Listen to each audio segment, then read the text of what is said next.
जय हिंद विद्यार्थियों। तो आज की जो क्लास है काफ़ी महत्वपूर्ण है। कोऑर्डिनेट ज्योमेट्री से रिलेटेड आपने यूट्यूब में बहुत सारे लेक्चर्स देखे होंगे और बहुत जगह से पढ़ा होगा, लेकिन अगर आपका बेसिक क्लियर है कोऑर्डिनेट का यानी कि निर्देशांक का, सीधे तौर पर बहुत सिंपल सा यूनिट है। आपको ज़्यादा कुछ सोचना ही नहीं है इसमें, ठीक है। अंक सब लोग जानते हैं, हम अंक किसे कहते हैं। तो अंक होंगे और वो आपको कुछ न कुछ निर्देश देंगे, बस आपको उनके हिसाब से चलते रहना है और कुछ ज़्यादा इस यूनिट में करना नहीं है। बहुत प्यार से, बहुत इत्मीनान से हम इस चैप्टर को पढ़ेंगे और बात को समझिएगा कि एकदम हड़बड़ाइएगा नहीं। कॉन्सेप्ट को समझा के कैसा प्रॉब्लम आता है, एग्जाम में आया हुआ प्रॉब्लम करवा के आगे बढ़ते रहेंगे एक एक टॉपिक का। जैसे कि हम लोगों ने HCF LCM पढ़ा, TSD पढ़ा, टाइम स्पीड डिस्टेंस की बात अलग थी, क्वेश्चन था, क्वेश्चन के साथ कॉन्सेप्ट डील हो रहा था। यहाँ पहले आपको कुछ चीज़ें समझानी पड़ेंगी, सिखानी पड़ेंगी, फिर प्रॉब्लम करेंगे। तो बेहतरीन तरीके से पढ़ते हुए चलेंगे कि एग्जाम में ये 2 क्लास के बाद एक क्वेश्चन ऐसा आपको नहीं मिलेगा जो आपसे गलत बन जाए। और बहुत प्यारे क्वेश्चंस आते हैं, बट हमारा कॉन्सेप्ट क्लियर नहीं होने के कारण कोऑर्डिनेट ज्योमेट्री में हमसे गलतियां होती हैं, तो ये अब नहीं होंगी, आज के बाद नहीं होंगी। और इसको पढ़ाना ट्रिग्नोमेट्री से पहले, त्रिकोणमिति से पहले बड़ा जरूरी है। तो जो भी जिनके सिलेबस में त्रिकोणमिति है, तो आप नोट्स बनाए ना बनाए, टेस्ट दे ना दें, लेकिन मैं जरूर कहूंगा कि आप निर्देशांक ज्यामिति को बड़े अच्छे से समझें एक बार कि भाई चीजें क्या होती हैं, कार्टेशियन प्लेन क्या होता है, इमेज कैसे हम बनाते हैं, मिरर कैसे उसका निकालते हैं, प्रतिबिंब कैसे ज्ञात करते हैं, स्लोप क्या होता है, ठीक है। फिर उसके बाद अलग अलग आकृतियों का क्षेत्रफल वगैरह कैसे कैसे निकाला जाएगा। तो 2 लेक्चर होगा हमारा, ठीक है। आज शुरुआत करते हैं अपने एक लेक्चर की। सबसे पहले देखिए,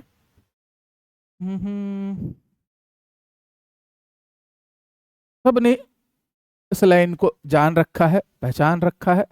ये आपका हो जाता है एक्स एक्सिस, यानी कि एक्स अक्ष का हम इसे नाम देते हैं। ये कैसा रहता है, तो ये हॉरिजॉन्टल रहता है।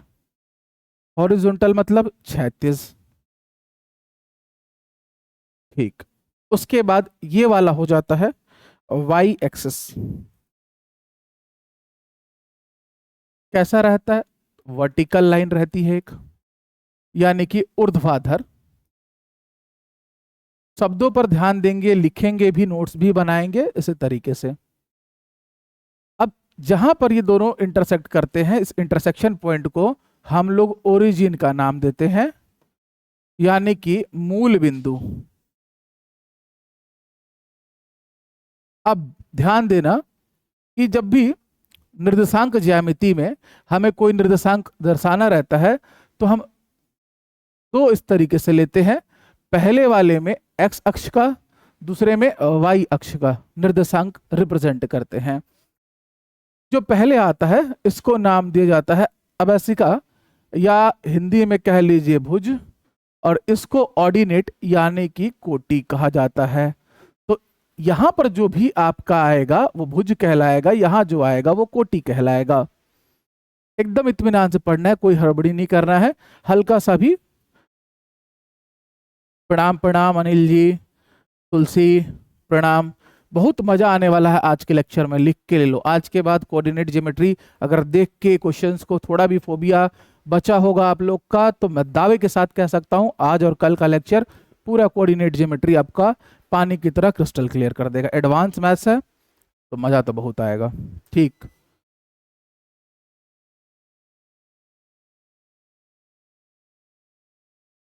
चलिए चलिए ध्यान दीजिए। तो ओरिजिन जो है इसमें भुज, हाँ, रखे हैं हम। भुज और कोटि दोनों के निर्देशांक 0 0 होंगे। जब इससे दाईं ओर आप बढ़ते जाओगे तो धन 1 2 3 4 धनात्मक, यानी कि +1 +2 +3 +4, ठीक। दाईं ओर और ऊपर की ओर बढ़ोगे तो भाई +1 +2 +3 +4, क्लियर हुआ। यानी दाहिनी ओर मूल बिंदु से जाएंगे एक्स अक्ष पर तो धनात्मक, और वाई अक्ष पर ऊपर की ओर जाएंगे मूल बिंदु से तो धनात्मक परिणाम। अगर आप बाहीं लेफ्ट साइड आएंगे तो -1, -2, -3, आगे एंड सो ऑन, -1, -2, -3 और -4। अब ये 4 चतुर्थांश हैं। 4 चतुर्थांश में आप ध्यान अगर देंगे तो हम लोग इसको फर्स्ट क्वाड्रेंट बोलते हैं। ठीक है, आप लोग लिख लेना प्रथम चतुर्थांश। ये वाला कहलाता है द्वितीय, ये कहलाता है तृतीय चतुर्थांश और ये कहलाता है चतुर्थ चतुर्थांश। एकदम आराम से समझिएगा कि पहले वाले में अगर आप कोई भी एक बिंदु लेते हो, ठीक है, तो भुज और कोटि यानी कि x और y दोनों ही पॉजिटिव होते हैं। आप देख सकते हो कि भाई मूल बिंदु से दाहिनी तरफ और ऊपर तरफ इस चतुर्थांश में कोई भी बिंदु आएगा, दोनों कैसे होंगे? धनात्मक। जैसे ही हम इसमें आते हैं तो y अक्ष पर तो मान आपको धनात्मक मिलेगा, लेकिन x में आप मूल बिंदु से बाईं ओर आ रहे हो तो x का मान आपको ऋणात्मक और y का मान धनात्मक मिलेगा, अर्थात माइनस और प्लस, माइनस और प्लस। कहानी शुरू होती है x से, शुरू में दोनों प्लस प्रथम चतुर्थांश में, आगे जैसे ही जाओगे बलिदान देते हुए x हमारा ऋणात्मक हो जाएगा, y धनात्मक हो जाएगा। तृतीय में आओगे तो बेचारे दोनों के दोनों ऋणात्मक, -x -y। चतुर्थ में जब जाओगे ध्यान से तो x अगेन प्लस हो जाएगा लास्ट में और y जो है माइनस, यानी कि यहां आएगा प्लस माइनस। तो प्लस प्लस से शुरुआत हुई, पहले माइनस आ गया, फिर उसके बाद दोनों ही माइनस, फिर प्लस माइनस और फिर लास्ट में प्लस प्लस। तो first second third fourth quadrant में वैल्यूज कैसी आएंगी आप लोग को यहां तक क्लियर है? तो आगे बात बढ़ाते हैं।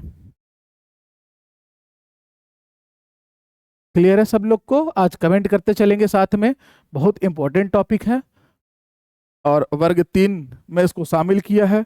वर्ग 3 का जो भी अभ्यर्थी है इसको ध्यान से पढ़ेगा। लाइट ऑफ, देखिए आप लोग का कमेंट करना इस चैप्टर में बहुत जरूरी है। सब लोग ग्रुप में मैसेज कीजिए, जुड़िए, मजा आएगा तभी। चलिए मैं कुछ प्रॉब्लम्स करवाता हूं। हमारा चैप्टर आज का निर्देशांक ज्यामिति।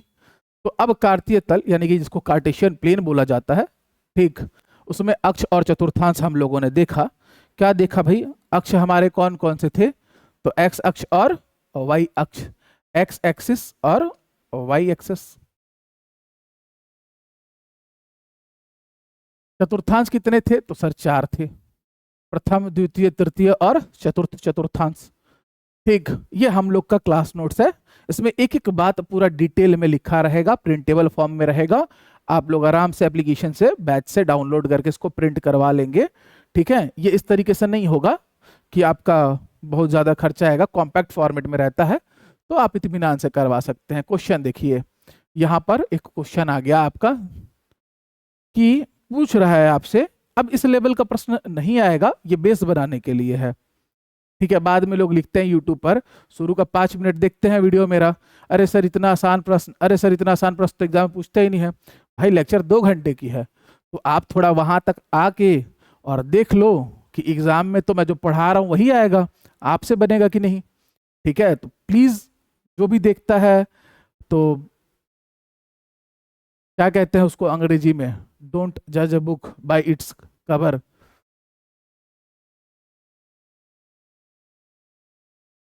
Thank you Sadhana, Tulsi. First का आ रहा है बी। देखिए अब यहां पर x है माइनस और y है प्लस।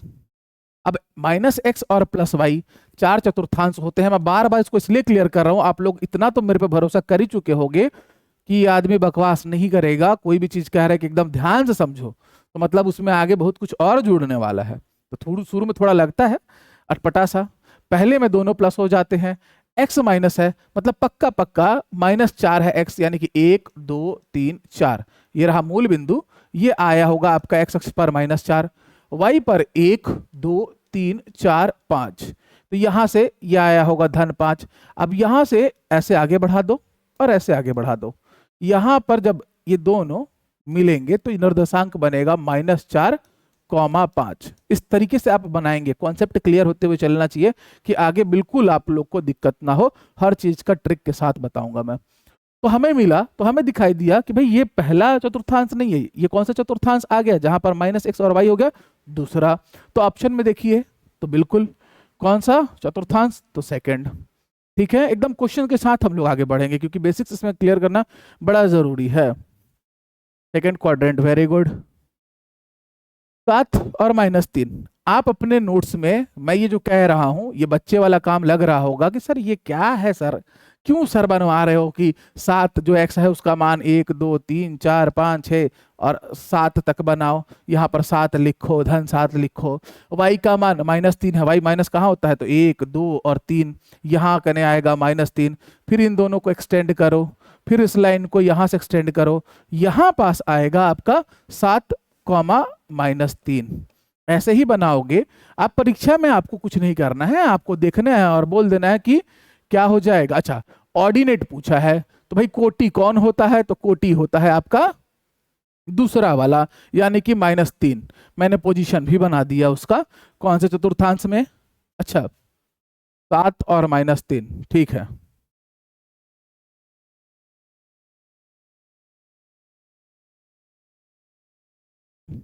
लाइट आ गया, चलो ठीक। तो 7, -3 पोजीशन इसलिए बनवा रहा हूं कि आगे जो मैं बताने वाला हूं वो इस पे डिपेंड करेगा। अदरवाइज आपको तो परीक्षा में अगर लगाना है कि 7 -3 कौन से चतुर्थांश में आएगा, अगर ऐसा पूछ दिए इतना आसान प्रश्न, वैसे तो एक कूट वाले में अगर पूछा तो ही आएगा इतना इजी, अदरवाइज नहीं आएगा। कॉन्सेप्ट बिल्ड करने के लिए है, ठीक है। तो आप सीधे मार देना आंसर, मुझे कुछ और आगे समझाना है इसलिए मैं इतना क्लियर कर रहा हूं। मूल बिंदु से 6 इकाई नीचे y अक्ष पर स्थित बिंदु कौन होगा। अब कायदे से सब बच्चों को पता है कि सर अगर y अक्ष पर है तो x का मान 0, y अक्ष पर है तो x की वैल्यू तो सर 0 हो जाएगी, यानी कि ये तो 0 हो गया। मूल बिंदु से नीचे जा रहा है सर तो -6 हो जाएगा, कुछ सोचना ही नहीं है, यानी 0 -6 हमारा आंसर हो जाएगा। Option number D. हड़बड़ा के कभी भी गलती मत करिएगा, आधे से ज्यादा बच्चों का उत्तर इस समय इसी वजह से गलत होता है। बट अभी मैं इसको यहाँ बनाऊंगा भी जानबूझ के, ठीक है। 1 2 3 4 5 और 6, तो ये बिंदु आया मेरा -6, और चूंकि y अक्ष पर है तो भाई x का मान 0, तो ये रिप्रेजेंटेशन होगा इस कार्टेशियन प्लेन में इस पोजीशन का, भुज और कोटि का। क्लियर है, चलिए कहिएगा तो मैं क्वेश्चन जूम कर दूंगा अगर थोड़ा भी दिखाई नहीं देगा तो। अब देखिए इस प्रश्न का उत्तर करिए, सब बच्चों को मालूम होगा। x अक्ष और y अक्ष के प्रतिच्छेद बिंदु का, यानी कि ये तो x एक्सिस हुआ हमारा हॉरिजॉन्टल और ये हमारा y एक्सिस हुआ, दोनों जहां प्रतिच्छेद इंटरसेक्ट करते हैं वो हमारा निर्देशांक देता है 0 0, भुज का मान भी 0, कोटि का मान भी 0, उसे हम मूल बिंदु कहते हैं। तो यहां पर कौन सा ऑप्शन हो जाएगा सही, तो ऑप्शन नंबर डी हो जाएगा सही। ऑप्शन नंबर डी सही होगा। एक्स अक्ष और वाई अक्ष के प्रतिच्छेद बिंदु कोई हम लोग मूल बिंदु कहते हैं, ठीक है, कोई हम लोग मूल बिंदु कहते हैं, यानी कि ओरिजिन कहते हैं, और उसके निर्देशांक 0 0 होते हैं। यहां तक की कहानी प्लीज कमेंट करें, सब लोग को क्लियर है। तो अब इसके बाद आने वाला है हमारा टॉपिक बिंदु का प्रतिबिंब, ठीक है। नेक्स्ट टॉपिक हमारा रिफ्लेक्शन ऑफ अ पॉइंट। अब पॉइंट कहने का मतलब है हमारे लिए जब भी कहीं पर भी यहां एक पॉइंट मिलेगा, चाहे प्रथम चतुर्थांश हो, द्वितीय हो, तृतीय हो, चतुर्थ हो, तो जो पॉइंट मिलेगा ना तो बाबू आपको हमेशा वो एक्स वाई के साथ मिलेगा, अर्थात भुज और कोटि के साथ मिलेगा। अब उसका आपको प्रतिबिंब रिफ्लेक्शन क्रिएट करना है, यानी कि सीधे तौर पर आप समझ लो कि मिरर इमेज बनाना है। रीजनिंग में भी आपके मिरर इमेज और वाटर इमेज आता है ना, डायग्राम वाला। तो ट्रिक तो बहुत प्यारा सा है उसके लिए कि भाई जो पेपर दिया उसको डार्क करो, पलटी ऐसे कर दो कॉपी को, उसके पेज को ऐसे पलटी करो तो मिरर बना देगा, उल्टा पलटी करो, अगर हॉरिजॉन्टल पलटी करोगे तो आपको वाटर इमेज देगा। वो चीज यहां भी कर सकते हो, उससे भी आपका मिल जाएगा। लेकिन जब इसमें एडवांस प्रॉब्लम आता है कि वो एक्सेस को शिफ्ट करता है, यानी कि आपका एक्स अक्ष है और ये वाई अक्ष है, ठीक है, ये एक्स एक्सिस हुआ, ये वाई एक्सिस हुआ। अब वो बोल देगा कि x equal to -1, x equals to -2, y equals to -1, y equals to 1, इनको अक्ष मानो नया वाला, और उसके बाद बताओ प्रतिबिंब। तो वहां पर थोड़ा सा समझना रहेगा, है बहुत इजी। ठीक, आते हैं प्रश्न में, सीधे प्रश्न में आ जाते हैं। कह रहा है बिंदु 5 और 2 का प्रतिबिंब क्या होगा। आपके सामने प्रश्न है, जल्दी से उत्तर कर दीजिए सभी लोग। एकदम इजी है। सबसे पहला काम, अगर आप कोऑर्डिनेट ज्योमेट्री सच में स्ट्रॉन्ग करना चाहते हैं तो मैं जैसे बता रहा हूं वैसे करते चलो मेरे साथ भाई। कि भाई पहले मैंने आपको एकदम कहा कि 5 और 2 है, मतलब x अक्ष पर धन 5 है तो 1 2 3 4 और 5, 5 यहाँ आएगा। धन 2 है यानी y अक्ष पर ऊपर 1 और 2 यहाँ आएगा। दोनों को लाओगे तो हमको मिलेगा बिंदु यहाँ पर। इसके भुज और कोटि का मान 5 2 हुआ। क्लियर है सब लोग को? इतना तो हम लोगों ने सीखा।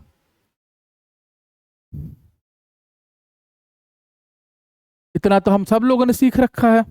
जल्दी कमेंट करो। अब इसका किस अक्ष से पूछ रहा है आपको इमेज, प्रतिबिंब, वो आपको मेंशन करके देगा।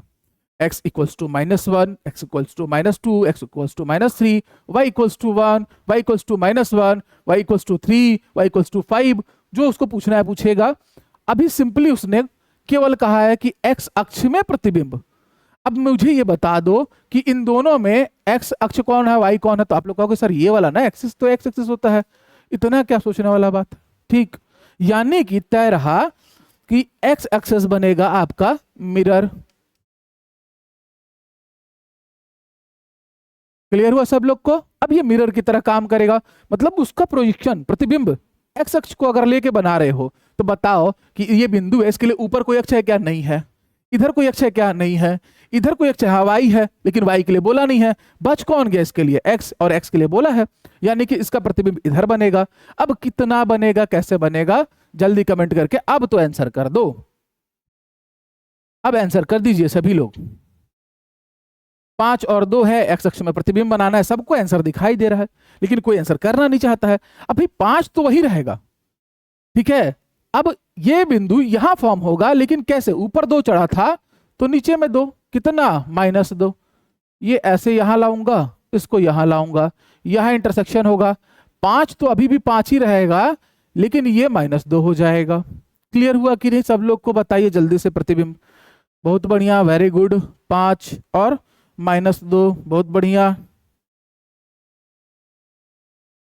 5 और -2, मतलब कि आप लोग को प्रतिबिंब 100% क्लियर हो गया। बहुत बढ़िया, आगे बढ़ते हैं। चलो फिर इसी बात पर इस प्रश्न का उत्तर आप लोग दे दो जल्दी से। इसी बात पर इस प्रश्न का उत्तर दे दो। समझना ना, समझने का फेर है बस। है ही रखा क्या कोऑर्डिनेट ज्योमेट्री में? कुछ भी नहीं, अंकों का खेल है, और बहुत बड़ा इसमें कॉम्प्लेक्स कैलकुलेशन आता ही नहीं है, बहुत आसान कैलकुलेशन आता है। तो बहुत, अगर आप कॉन्सेप्ट अच्छे से क्लियर कर लिए, थोड़ा सा मुझे झेल लिए, तो फिर एग्जाम में आप बहुत कम समय में बना के आगे बढ़ जाओगे। बिंदु -3 और 4 का y अक्ष में प्रतिबिंब। तो भाई पहले तो मैं समझा रहा हूं इसलिए इतना बना रहा हूं, आप लोग सिंपली, आपको सीधे दिख रहा है, पट से बना देना। यहां टाइम वेस्ट मत करने लग जाना मेरे जैसे एग्जाम में। मुझे क्लियर करना है, क्योंकि आगे मुझे और भी बहुत सारी चीजें, स्लोप से लेके हर एक चीज, इक्वेशन सब कुछ क्रिएट करके बनाना है, इस वजह से। अब देखो -3 और 4 है, मतलब x का मान माइनस, मतलब इधर आया होगा 1 2 3, -3, और y का मान 4, मतलब 1 2 3 4, यहाँ दोनों काट रहे होंगे इस बिंदु पर। ये -3 भुज और कोटि का मान 4। अब किस अक्ष से पूछ रहा है? तो सर y अक्ष से पूछ रहा है। इस बिंदु के पास y अक्ष कहाँ है? तो ये रहा, तो इसको मिरर बना दो। जैसी मिरर बनाओगे इस तरीके से, अब इमेज बनेगा यहाँ कितने दूर पर? तो ध्यान देना, ये 3 इधर गया था, तो 1 2 3, ठीक है, तो धन 3 हो जाएगा। आप लोग को तो ऐसे ही मिल जा रहा होगा, आंसर समझ में आ जा रहा होगा, बट इसको इस तरीके से बना के आगे बढ़ना जरूरी है। कितने लोग का आ रहा है? 3 और 4, -3 और -4। इत्मीनान से, बिल्कुल गलती नहीं कीजिए। मैं अभी भी कह रहा हूं, मेरी बात को गंभीरता से समझिए, ठीक है। बहुत आसान चैप्टर है और बहुत सिली मिस्टेक करवाता है। तो नहीं तो क्या जरूरत है इस प्रश्न को बनाने के लिए, इतना हमको डायग्राम बना के और सब आप लोग को परेशान करने का। ये पूरा क्लियर हो जाए, जो धूल बैठा है सब लोग पढ़ के आए हो, छत्तीसगढ़ माध्यम से हो चाहे एनसीईआरटी से हो, सब लोग पढ़ के आए हैं यहाँ क्लास 9th में और 7th में। तो बस थोड़ा सा आंसर क्या हो जाएगा जी, ऑप्शन नंबर ए हो जाएगा। अब एक अच्छा प्रश्न कर लेते हैं, अब एक अच्छा प्रश्न कर लेते हैं जल्दी से। अब इसका बता देंगे सभी विद्यार्थी, जल्दी से कमेंट करेंगे कि इसका क्या हो जाएगा। इसका क्या हो जाएगा, 4 और 7 का रेखा y इक्वल्स टू -1 में प्रतिबिंब क्या है, जल्दी कमेंट करें।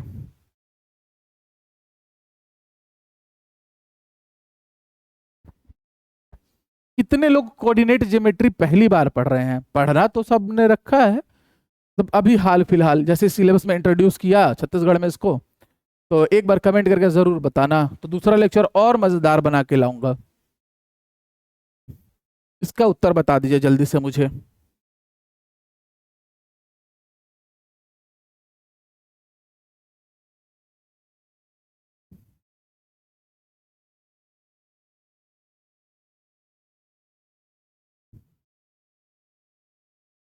y equals to -1, axis line को एक्सेस मानना है आपको अब, और उसके बाद आपको प्रतिबिंब बताना है कहाँ बनेगा, जल्दी बताइए।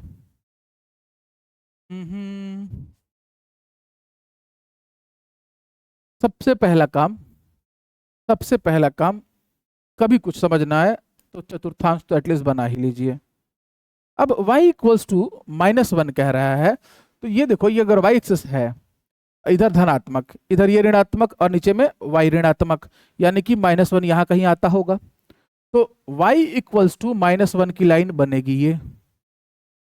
ये लाइन किसकी हो गई, y इक्वल्स टू -1 की। क्लियर हुआ सब लोग को?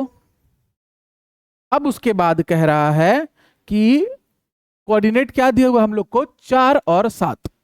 जाहिर तौर पर अगर 4 और 7 दिया है तो प्रथम चतुर्थांश में कहीं बन रहा होगा 1 2 3 4। यहां आया 4, यहां तक किसी को डाउट? ठीक, ऊपर चलते हैं, 1 2 3 4 5 6 7 आगे।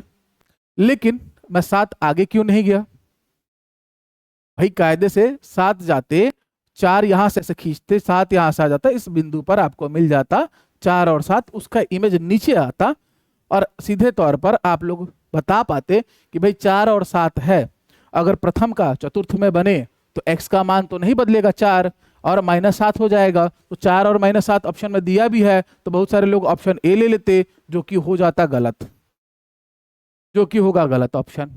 भाई अगर सीधे तौर पर दिया है, आप चतुर्थांश देखो और अक्ष देखना जिससे बोला है, तो इससे y से बोला है तो पक्का पक्का चौथे में बनेगा, चौथे में बनेगा।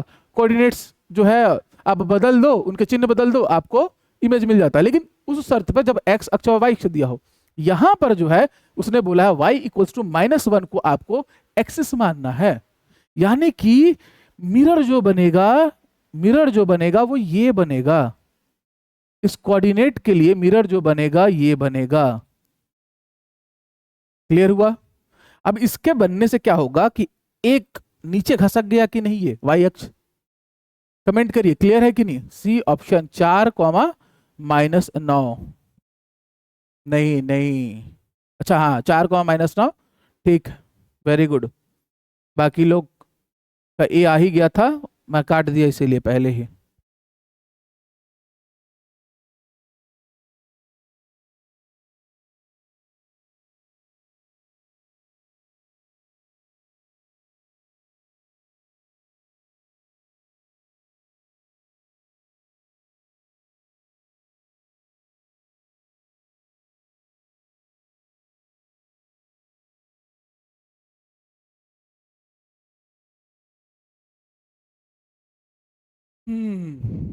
चलो, अब जो कोऑर्डिनेट्स गिने जाएंगे, ध्यान देना कि भाई आपका 1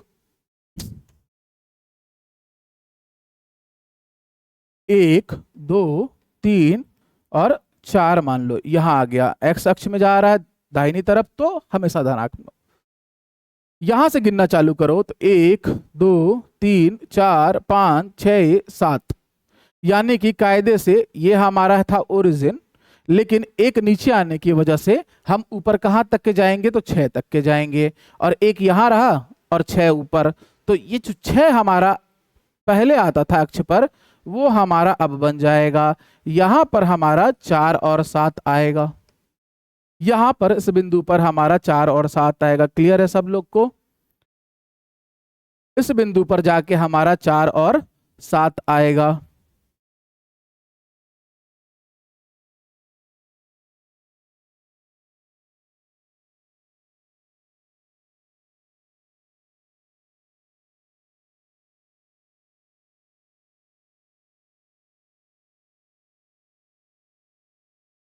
अभी भी यही आ रहा है। अरे ये नहीं आएगा भाई, ये कैसे आएगा? जब ये सरक गया, एक नीचे सरक गया, तो आपको 7 ऊपर जाना है और इसको अक्ष मानना है, तो यहां से गिनोगे, ठीक है, तो 0 0 ये हो जाएगा, ये होगा आपका 1, ये 2, ये 3, ये 4, ये 5 और ये 6 हो जाएगा। थोड़ा सा ऊपर बन गया, कोई बात नहीं। यानी कि इसका पक्का पक्का प्रतिबिंब इधर कहीं बनेगा, बनेगा ना? तो अब गिनना चालू कर दो। गिनना जब चालू करोगे तो इसको नीचे की ओर बनाओगे, 1 2 3 4 5 6 और 7 तक लेके जाओगे, क्योंकि आपने अक्ष इसको मान रखा है। अब सारा खेला यहां से हो रहा है, लेकिन आंसर बताते समय मूल अक्ष को लेकर अपने उत्तर की गणना करोगे, मूल अक्ष को लेकर उत्तर की गणना करोगे। यानी कि नीचे गए तो 7 गए, ठीक है, और ये 4 तो इधर का वैसे ही का वैसे रहेगा, तो 4 तो तय है कि उसमें कोई बदलाव नहीं आएगा। एक्स अक्ष का मान है वो, वाई अक्ष वाला एक इधर का और एक ऊपर आगे बढ़ जाएगा, तो 2 आगे बढ़ जाएगा, तो 4 -9 हो जाएगा आपका इमेज यानी कि प्रतिबिंब। यानी कि ऑप्शन सी इस प्रश्न का सही उत्तर होगा। अब हल्का फुल्का भी अगर डाउट रह गया है तो आओ एक और क्वेश्चन। मैं देख रहा हूं, आंसर से समझ रहा हूं बहुत अच्छे से कि अभी भी डाउट है। लीजिए ये वाला क्वेश्चन कीजिए कि बिंदु 3 - 1 है। ये तो और खतरनाक प्रश्न आ गया, चलो कोई बात नहीं, क्वेश्चन पूरे अच्छे हैं। बिंदु है -3 और 1, कुछ मत सोचो, ये क्या दिया है अभी मत सोचो, अभी मत जाओ इसमें, फंसने मत जाओ। सिंपली क्या करो कि भाई पहले इसका रिप्रेजेंटेशन कर दो। किसका? बिंदु -3 और 1, तो भाई ये हमारा एक्स एक्सेस है, ये वाई है, वाई पर 1 चलना है, और इसमें 1 2 3, यहीं पर तो -3 मिलेगा, यहाँ पर +1 मिलेगा, दोनों ऐसे बढ़ा देंगे तो ये दोनों इंटरसेक्ट करेंगे यहाँ पर, तो यहाँ पर ये आएगा भुज का मान -3 और इसका मान +1। क्लियर है? सिंपल जो हम रिप्रेजेंट करते हैं चतुर्थांश में। बताओ क्लियर है? अब वो कह रहा है कि मुझे एक्स अक्ष के लिए तो चाहिए, ठीक है, अच्छा मैं एक्स के लिए नहीं, इसके पहले एक्स ही पूछा था ना, y बराबर -1, और मैंने यहां बना दिया पूरा कहानी। देखो अभी दिमाग में आ रहा है, अरे सिट, चलो चलो इसको छोड़ दो, ठीक है। मैंने पूरा कहानी y बराबर -1 के लिए, y बराबर ये, जबकि ये होगा y, तो y पर -1, ठीक था ठीक था। चलो आ जाते हैं हम लोग, -3 और 1 को लिए बनाएंगे जल्दी से। क्या आ जाएगा इसका, जल्दी से क्रिएट करिए और बताइए।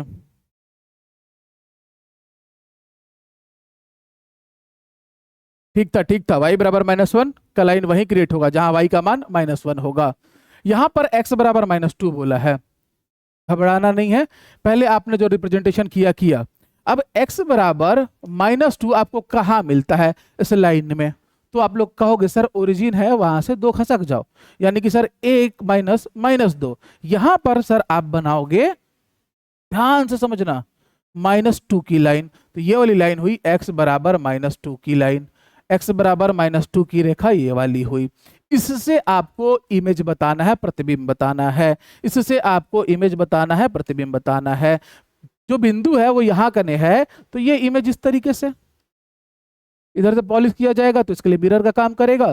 तो अब जाहिर तौर पर इस साइड बनेगा इसका प्रतिबिंब। क्लियर हो रहा है कि नहीं? क्योंकि जहां पर अक्ष आ गया उसी से पूछ रहा है, x बराबर -2 से बताओ, तो अब यहां आना पड़ेगा आपको। क्या x का मान बदलेगा या y का मान बदलेगा, जल्दी बताओ। क्या x का मान बदलेगा? अर्जुन कुमार भारद्वाज जी, वेरी गुड। अच्छा येलो कलर दिख ही नहीं रहा है, क्या जल्दी बताएंगे, जल्दी बताएंगे?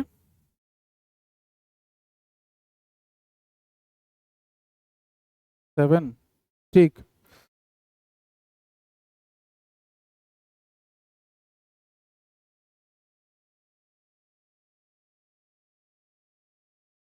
अब ध्यान देना, ये अगर अक्ष बन गया तो इसके कितने दूरी पर है वाली बिंदु? ध्यान देना, ये अक्ष बन गया, ठीक है, मान लो ये अक्ष बन गया, इसके कितने आगे है ये वाली बिंदु? एक्स अक्ष पर ये बिंदु कितनी आगे? तो सर एक आगे है। तो जब मिरर इमेज बनेगा, यानी कि इमेज बनेगा, तो एक पीछे जाएगी और वाई अक्ष की बिंदु को कुछ नहीं छेड़छाड़ होगा, उसके साथ कुछ छेड़छाड़ नहीं होगा। अगर एक्स को लाइन माने हो, वाई का कोऑर्डिनेट वही का वही रह जाएगा, यानी कि उसका एक है तो एक ही रह जाएगा। अब बताओ ओरिजिन से, यानी कि मूल वाला जो वाई अक्ष है या मूल बिंदु है, उससे ये कहाँ है? तो सर एक माइनस पीछे है और y का मान तो प्लस एक रहेगा ही रहेगा, इसलिए ऑप्शन नंबर एक हो जाएगा। अब आते हैं फिर से पहले वाले प्रश्न में, अब आते हैं फिर से पहले वाले प्रश्न में, क्योंकि आप लोग तो पूछोगे नहीं और बिना बताए मैं आगे जाऊंगा नहीं, क्योंकि आगे सब कुछ इससे कोरिलेट होना है। यहां पर देखो, अलग डायग्राम करके बता देता हूं कि एक लाइन थी आपकी,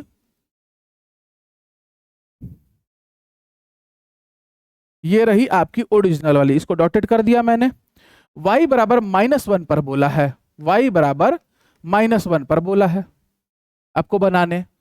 जब आपने बनाया, एक ये 0 था, लेकिन हमारी शुरुआत हुई यहां से 1 2 3 4 5 6 7, गिनो यहां से अब 1 2 3 4 5 6 7।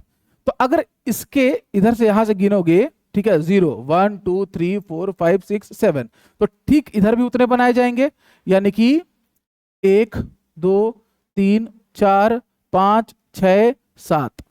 देखो अच्छे से, जितना इस अक्ष के दूरी होगी उतना मिरर बनने के बाद भी दूरी होगी।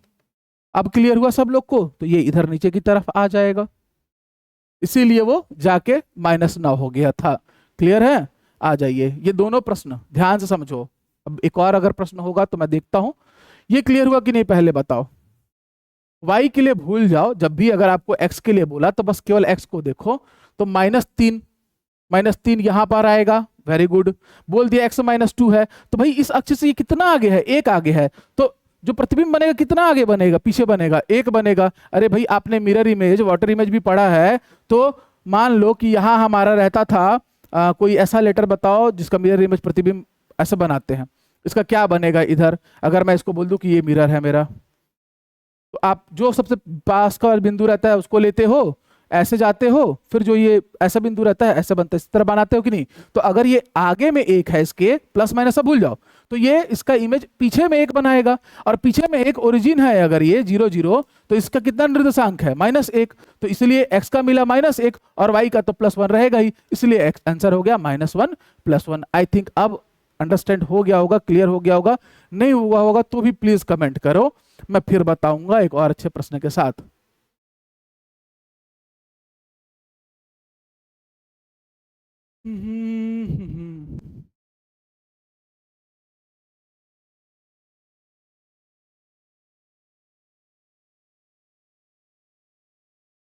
आठवां, अच्छा आठवें का ए, ठीक। चलो भाई अब आ जाओ, दो बिंदुओं के बीच की दूरी, दो बिंदुओं के बीच की दूरी समझना, ध्यान से समझना, इत्मीनान से समझना, थोड़ा सा टाइम दो, ठीक है? हड़बड़ी में गड़बड़ी नहीं करेंगे। मैं बना रहा हूं y अक्ष, मैं बना रहा हूं x अक्ष, और सबसे अच्छा रहता है समझने के लिए कोई भी चीज फर्स्ट क्वाड्रेंट में बनाते हैं, प्रथम चतुर्थांश में दोनों धनात्मक रहेगा। अब इस चतुर्थांश में जो सूत्र आता है ना, रटने की जरूरत नहीं है, समझाना इसलिए भी जरूरी है कि आगे और भी बहुत सारी चीजें, क्या क्या रटोगे, तो रटना नहीं है, आप देखते जाओ। मान लो किसी बच्चे ने कहा सर यहां पर एक बिंदु है, मैंने कहा ठीक है सर, यहां पर एक बिंदु है, आप जहां भी कहोगे मैं वहां ले सकता हूं, ठीक है? दो बिंदु है, दो बिंदु अगर होंगे तो मुझे प्यार से बताओ कि इसका मान भुज का मान x1 y1 और इसका भुज का मान x2 और कोटि का मान y2 ले सकता हूं कि नहीं ले सकता हूं? अब कह रहा है इनके बीच की दूरी,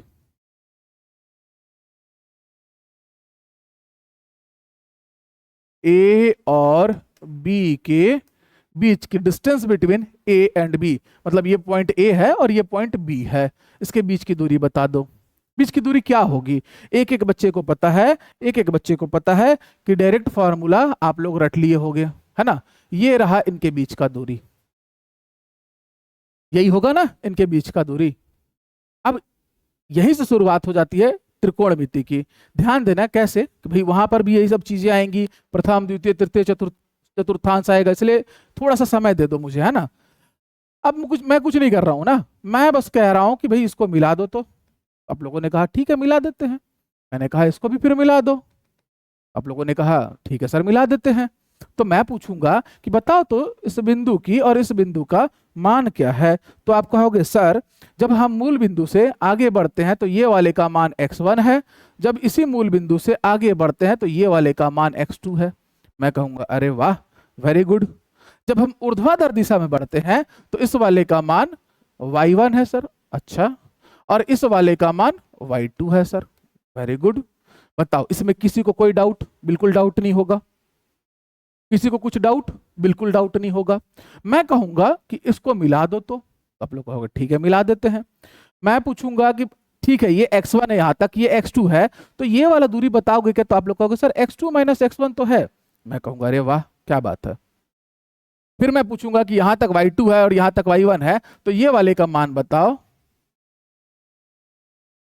तो आप लोग कहोगे सर इसका मान y2 माइनस y1 है, y2 का मान ज्यादा है, y1 का घटा देंगे तो ये वाली दूरी मिलेगी।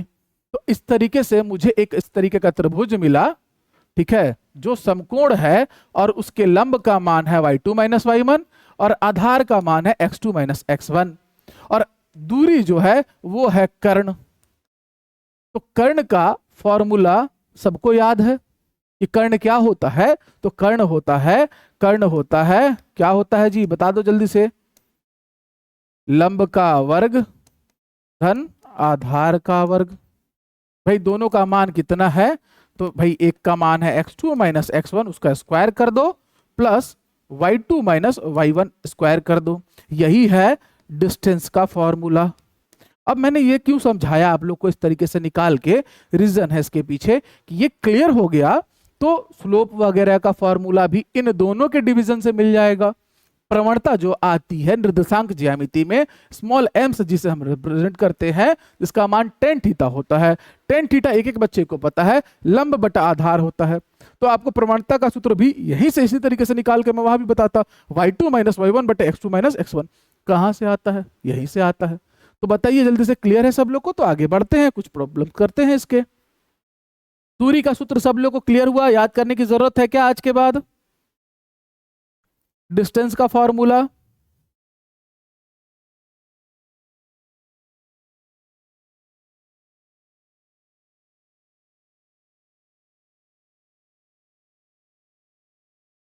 सब लोग गायब हो गए लग रहा है। बोल दिया करिए बस, थोड़ा सा क्लियर है नहीं क्लियर है।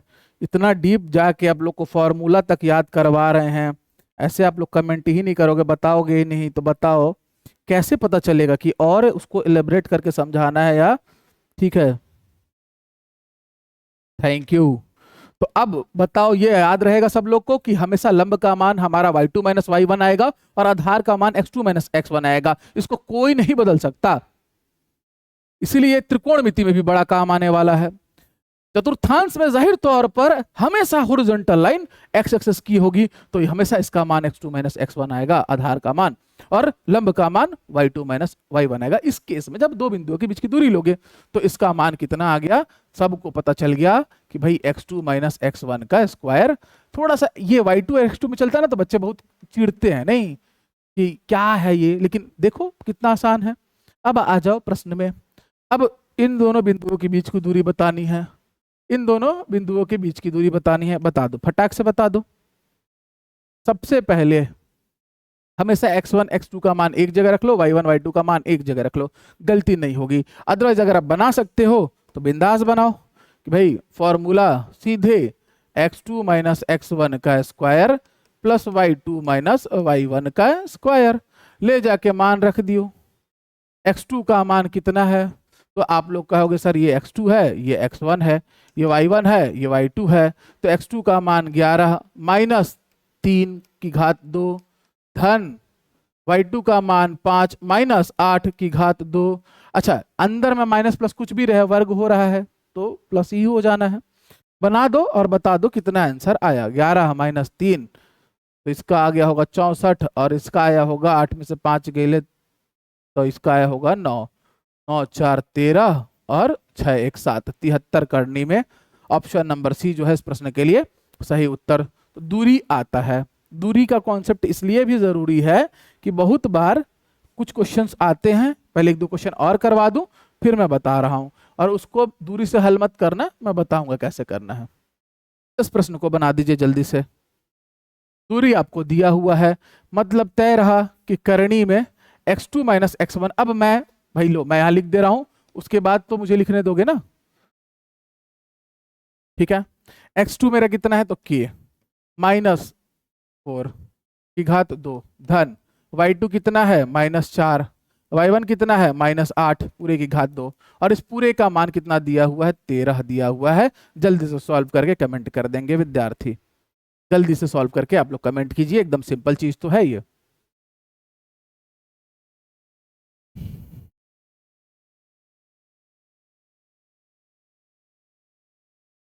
एकदम सिंपल तो है, करिए कमेंट जल्दी से।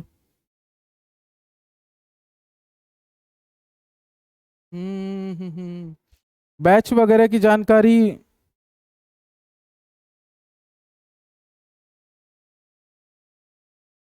उसके लिए नीचे नंबर दिया गया होगा ना, वहां से आप कॉल कर लेंगे, जो भी देख रहा होगा समझ रहा होगा। यहां पर देखते हैं k माइनस 4, जब भी इस तरीके का कुछ आए तो जल्दी हड़बड़ाना नहीं। और यहाँ पर ये 8 4 माइनस 12 का वर्ग और बराबर में 13। मैं अगर ये करनी हटा दूं, मैं कहूं कि ये करनी हटा दो, तो जैसी करनी हटाओगे तो इसके का पार पे क्या हो गया ये, तो इसके सर पे आ जाएगा स्क्वायर। तो अब ये बन गया मेरा इक्वेशन जो आराम से सॉल्व किया जा सकता है। कितना आया, तो k माइनस 4 का स्क्वायर, अच्छा धन 144 169, भेज दो उधर, ठीक है। तो माइनस कराओगे तो बचेगा 25, तो k माइनस 4 की घात 2 बराबर 25। ये हो जाएगा k माइनस 4 बराबर, ये करनी में 25 यानी कि धन ऋण 5। अब एक बार पॉजिटिव साइन लोगे, एक बार नेगेटिव साइन लोगे, तो माइनस 4 उधर जाएगा, पॉजिटिव लिए हैं उधर हमने, तो k का मान 9 हो जाएगा। फिर एक बार जब नेगेटिव लूंगा, माइनस 4 उधर जाएगा, तो 5 में से 4 जाएगा, तो कितना आ जाएगा, उधर अगर माइनस लिया है माइनस 5 और धन 4 माइनस 1 हो जाएगा। बताओ क्लियर हुआ कि नहीं। 9 और माइनस 1 ऑप्शन नंबर सी इस प्रश्न का सही उत्तर हो जाएगा। जल्दी कमेंट करें, किसी को हल्का सा भी डाउट है। जब भी करनी से निकाल कैसे लाओगे निर्देशांक ज्यामिति में, तो 5 रख के मत बनाना, हमेशा प्लस माइनस लोगे, ठीक। आप उसके हिसाब से ऑप्शन अपना देखना। आ जाओ आगे, आ जाओ जल्दी से, आ जाओ इस प्रश्न में। एकदम आराम से पढ़ना ये वाला यूनिट, कोई हड़बड़ी नहीं करेगा। जहां भी डाउट आएगा हल्का सा आप लोग फिर पूछेंगे, बार बार पूछेंगे। चलिए, मूल बिंदु कितना होता है, 0 0 से माइनस 6 और 8 की दूरी। अब ये रहा x2, ये रहे भाई साहब y2, इसमें से जो माइनस होगा वो तो 0 0 हो गया है। यानी कि करनी में आपको चुपचाप भाई माइनस 6 का स्क्वायर और 8 का स्क्वायर करा लेना था। इनका मान आएगा 36, इनका मान आएगा 64 करनी में, तो करनी में 100 अर्थात कि आ जाएगा मान प्लस माइनस 10। वेरी गुड, सब लोग का आंसर आ गया है। अर्थात इस तरीके का प्रश्न आप लोग आराम से कर लेंगे, तो लगे हाथ इस प्रश्न का उत्तर भी कर दीजिए। बीच की दूरी, और ये याद रखेंगे कि ये एग्जाम में पूछता है। अब हम आ गए हैं जो एग्जाम में पूछेगा उस वाले पैटर्न पे, तो ये एग्जाम में पूछता है ऐसा प्रश्न। बिंदु फलाना और फलाना के बीच की दूरी 7 है। ठीक है, x आ गया किसकी जगह, x2 की जगह, y2 की जगह 3 है। तुरंत जो है आप बना दो इसको किस तरीके से, तो x माइनस 2 का square plus 3 y2 minus y1, ये तो 0 हो गया जी, का स्क्वायर बराबर 7। अच्छा एक बात और, जब एग्जाम में आता है समय बचाने के लिए जो भी यहाँ पर संख्या देती है उसको डायरेक्ट स्क्वायर कर लो और इससे करनी हटा दो, एक लाइन आपका बचेगा, एक सेकंड बचेगा। ये आ गया x माइनस 2 का होल स्क्वायर, ये तो 0 हो गया, कहानी खत्म। तो स्क्वायर है यहाँ पर और ये 7 के ऊपर स्क्वायर आ जाएगा, तो भाई आ जाएगा x माइनस 2 का मान, ये 49 है तो धन ऋण 7 आ जाएगा। आ रहा है क्या सभी लोग का, x माइनस 2 बराबर प्लस माइनस 7। x माइनस 2 अगर पॉजिटिव साइन लिए, अगर प्लस माइनस 7 है, हमने पॉजिटिव साइन लिया 7 का, तो x माइनस 2 उधर जाएगा तो 7 2 9 हो जाएगा। हमने अगर निगेटिव साइन ले लिया तो ये माइनस 2 उधर प्लस जाएगा और ये माइनस 7 रहेगा तो माइनस 5 आ जाएगा। तो 9 और माइनस 5 यानी कि ऑप्शन नंबर सी इस प्रश्न का उत्तर हो जाएगा। वेरी गुड, सभी लोग का आ गया है। ठीक, बहुत बढ़िया।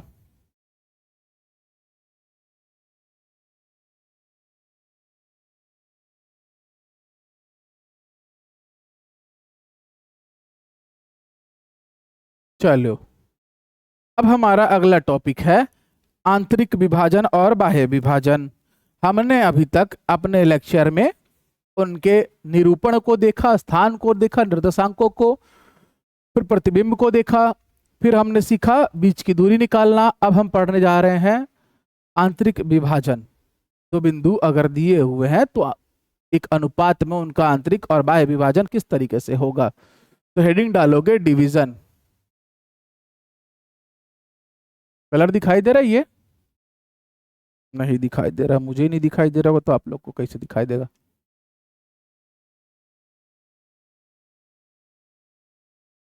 एक विभाजन होता है इंटरनल, यानी कि आंतरिक रूप से रेखा जो होगी दो बिंदुओं से बनने वाली, आंतरिक विभाजन उसका। एक होगा एक्सटर्नल डिवीजन, यानी कि बाह्य विभाजन।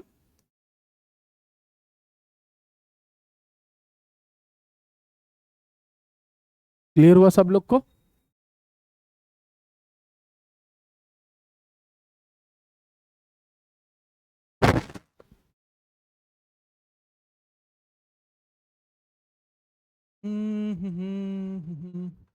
चलो अब एक लाइन ड्रॉ कर लो आप लोग यहां पास, ऐसे यहां पास एक बिंदु है, यहां पास एक बिंदु है, यहां कोई ए बिंदु है, यहां कोई बी बिंदु है। बी बिंदु के निर्देशांक x2 y2 है। मैं कॉमा नहीं लगाता हूं जनरली कि कंफ्यूजन हो जाता है वन वाले को लेके, तो इसलिए आप लोग लगा लेना। लेकिन ठीक है, आंतरिक विभाजन कर रहे हैं किसी पॉइंट P पर या O पर, कुछ भी आप डाल सकते हो। और विभाजन का जो अनुपात है वो m अनुपात n है। ठीक, ये हुआ आंतरिक विभाजन का तरीका। बाह्य विभाजन कैसे होता है जी? भाई A और B है, दोनों लपेट रहा हूं एक साथ ही, ठीक है।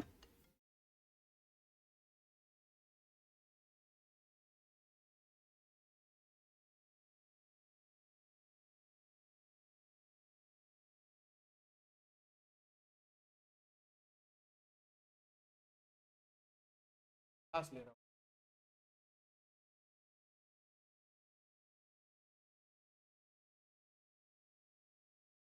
n केवल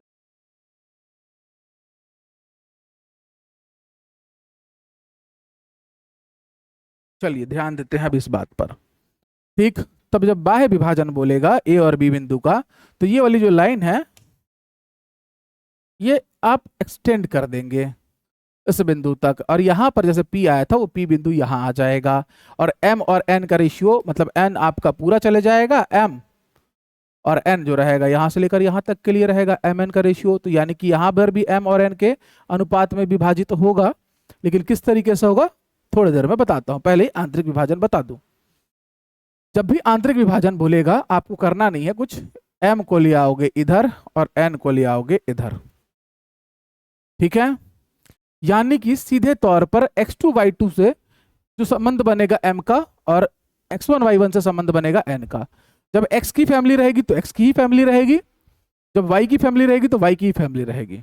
ठीक है, कहने का तात्पर्य क्या है कि यहां पर जब आपको कोऑर्डिनेट्स मिलेंगे m x2 minus n x1, x की फैमिली x2 x1 आए, mn आए, m हमेशा x2 y2 के साथ आएगा, n हमेशा x1 y1 के साथ आएगा, बटे में, अच्छा यहां माइनस नहीं, हम आंतरिक विभाजन कर रहे हैं प्लस, यहां पर भी प्लस, कॉमा यहां पर आ जाएगा m y2 plus n y1 divided by m plus n। जिस भी अनुपात में दिया हो सकता है 2:3 दिया हो सकता है कुछ और दिया हो, तो आप डायरेक्ट ऐसे वैल्यूज रख दोगे, आपके दोनों बिंदुओं के निर्देशांकों को इनसे गुणा करा के रख दोगे तो आपको वो बिंदु मिल जाएगा, आंतरिक विभाजन मिल जाएगा। अगर ये दिया रहेगा, इस बिंदु का निर्देशांक दिया रहेगा तो आपको अनुपात मिल जाएगा, और इसके प्रश्न ऐसे ही बनते हैं।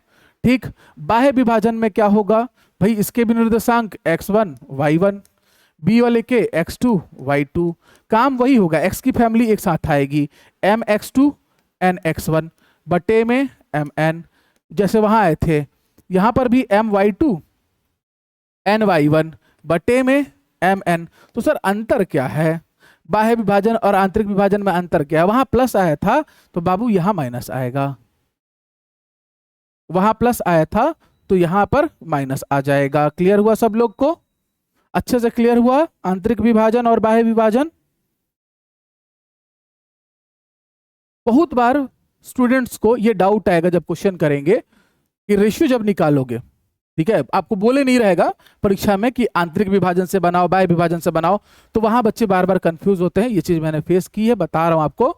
तो वहां इस बात का ध्यान रखेंगे आप और उसको नोट करके लिख लीजिए कि अगर रेशियो,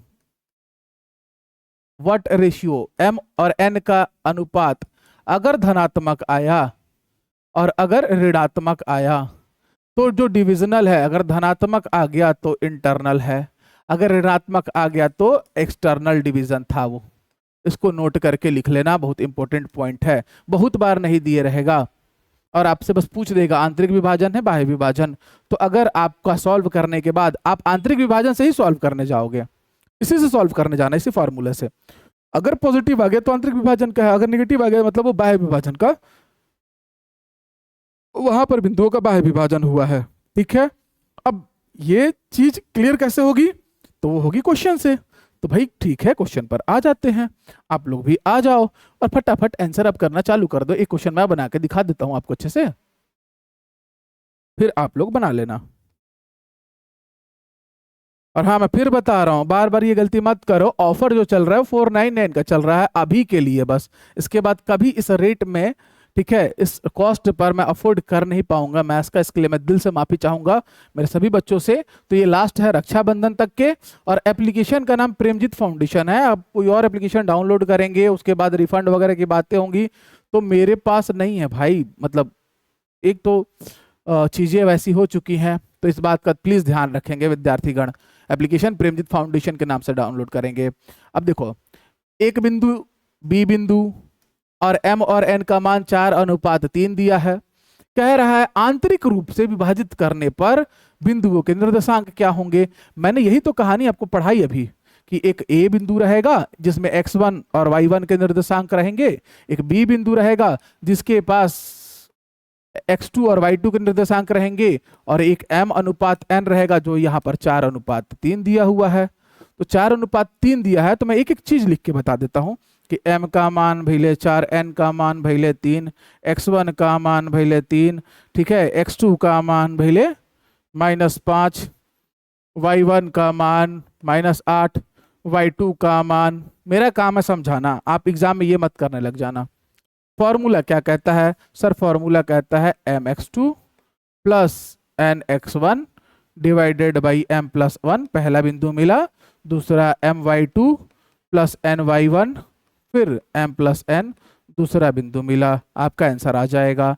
m का मान है 4, x2 का मान है यहां पर देख लो -5, धन n का मान है 3, x1 का मान है 3 बटे में 4 धन 3 कॉमा। चेक करते रहना, बहुत बार माइनस प्लस इधर उधर होता है, तो मुझे भी हेल्प करना आप लोग, ठीक।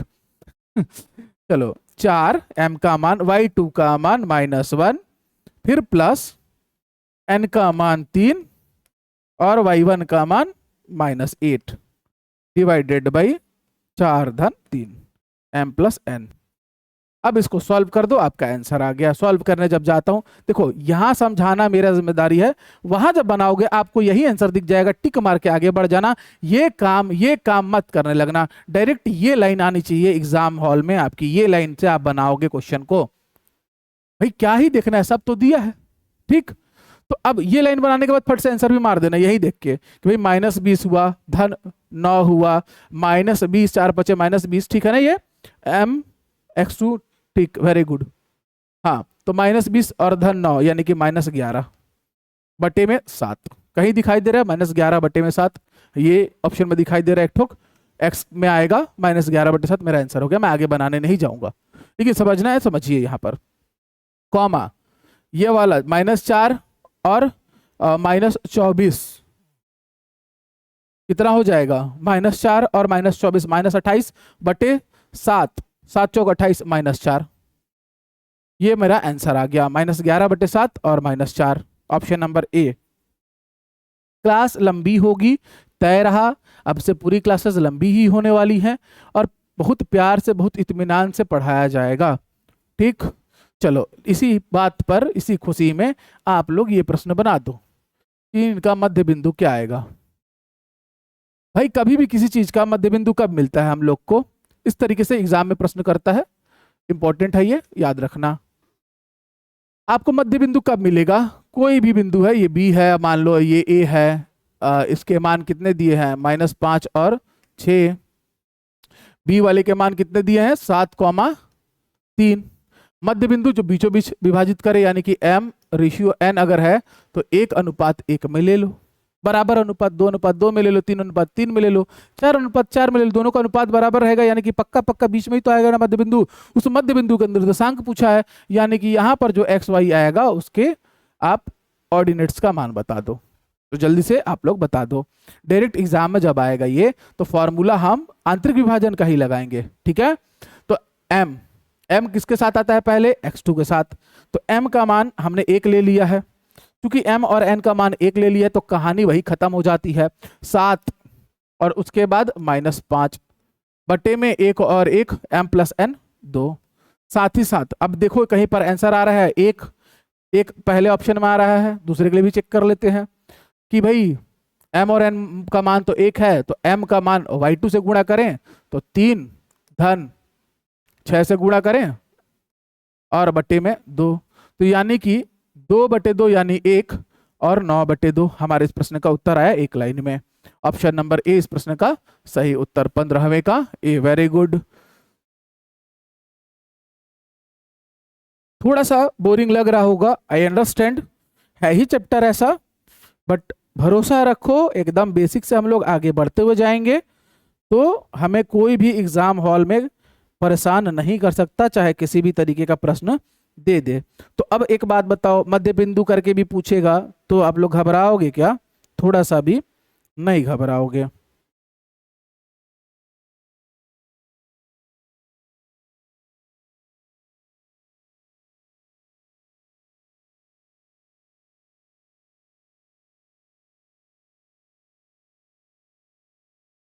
ठीक है, अब चलो यहां पर लिख लेना मिड पॉइंट के लिए फॉर्मूला। मिड पॉइंट जब भी बोलेगा तो m और n का रेशियो 1:1 हुआ। हम m और n को जब यूज कर ही नहीं पा रहे हैं, ठीक है, बस नीचे में जुड़ रहा है, तो जाहिर तौर पर m 1 है और n भी 1 है, तो x1 plus x2 divided by 2, y1 plus y2 divided by 2 लिखकर हम लोग काम चला लेंगे कि नहीं।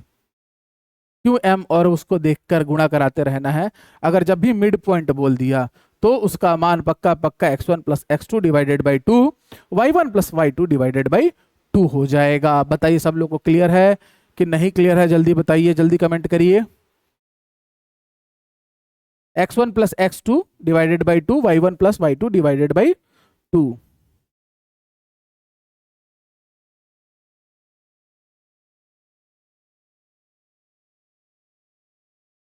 चलो, अब मैंने आपको मध्य बिंदु बता दिया, आंतरिक विभाजन बता दिया। अब एक अच्छा प्रश्न परीक्षा में आया हुआ, चलिए करिए इसको। चलिए बनाइए विद्यार्थी। पी ए बी का मध्य बिंदु है, क्या है? मिड पॉइंट, ठीक है।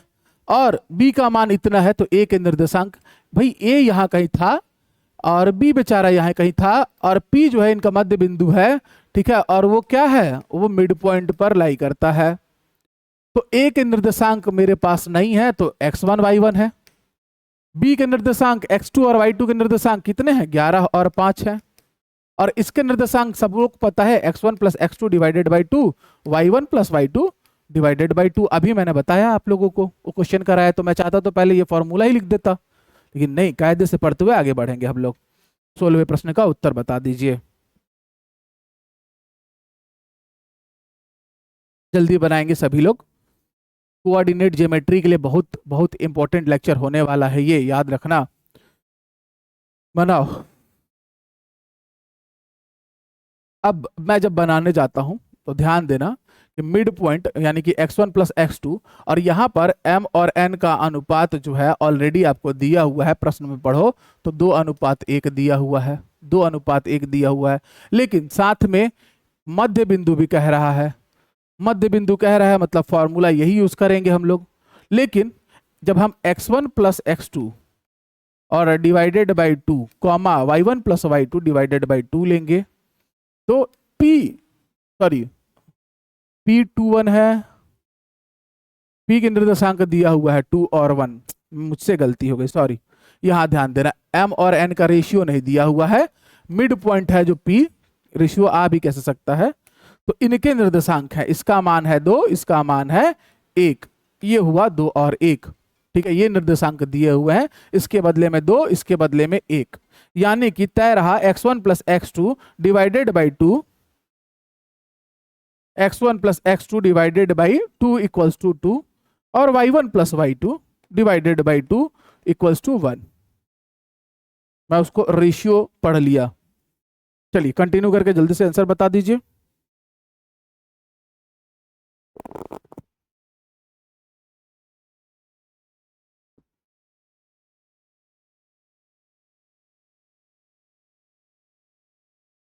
आप लोग जल्दी से आंसर बताओ। हेलो, क्या हुआ?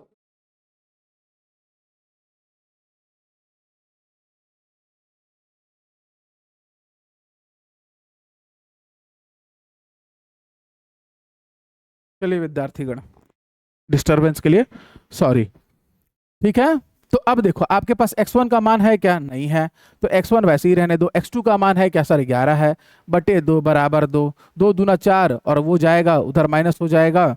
तो भाई बता दो x का मान कितना आ जाएगा?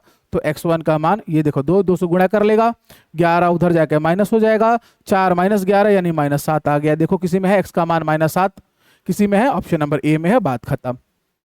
हाँ, आगे इसके लिए बनाना है तो y1 का मान नहीं मालूम, हाँ भैया y2 का मान सर 5 दिया हुआ है, रख लो, बटे में सर 2 बराबर 1, तो ये 2 आ जाएगा, तो y का मान आ जाएगा 2 एकम 2 -5 यानी -3।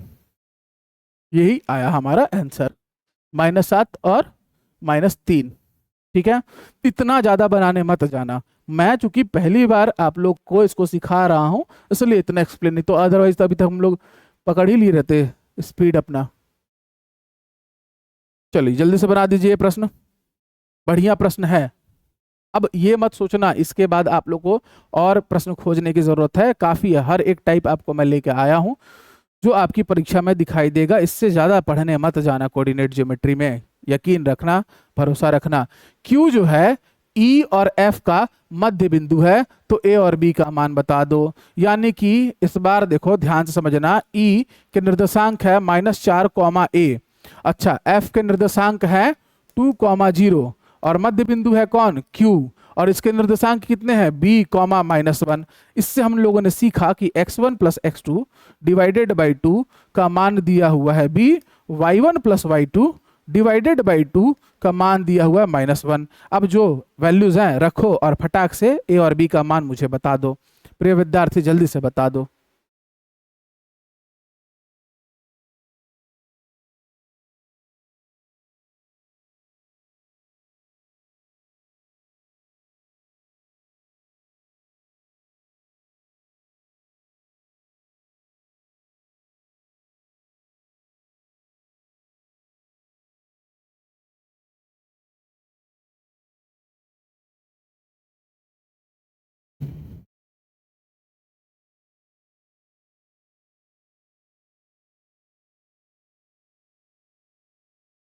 क्या आ गया,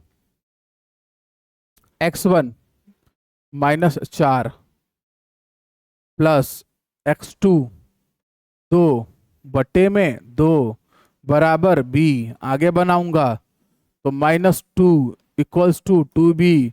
आगे बनाऊंगा b का मान -1, किसमें है b का मान -1, a और b, a और b, b का मान -1, ये हो जाएगा ए ऑप्शन हमारा सही उत्तर। इसको बनाने की जरूरत नहीं है, जब b का मान -1 केवल और केवल ऑप्शन ए में है, दूसरे को बनाने की जरूरत है क्या, नहीं है ना। चलो अब हम लोग आगे बढ़ेंगे, ठीक है।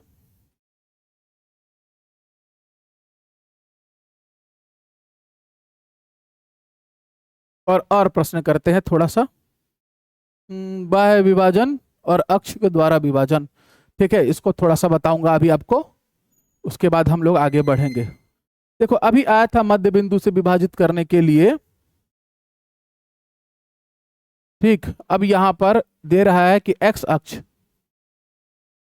अक्ष समझना, भाषा समझ गए, निर्देशांक ज्योति में कुछ नहीं है।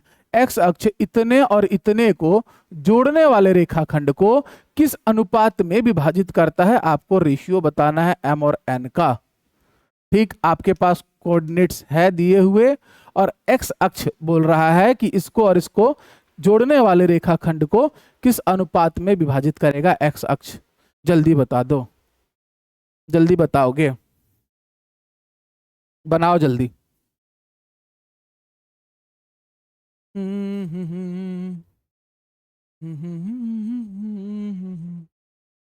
एकदम इजी है, जल्दी बताएंगे सभी विद्यार्थी, फटाफट आंसर करेंगे।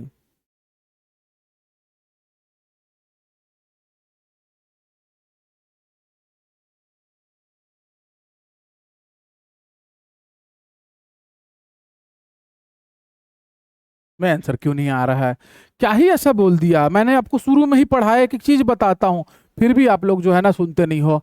नहीं दिया है कि कौन सा विभाजन करना है, तो आप आंतरिक विभाजन ही करोगे।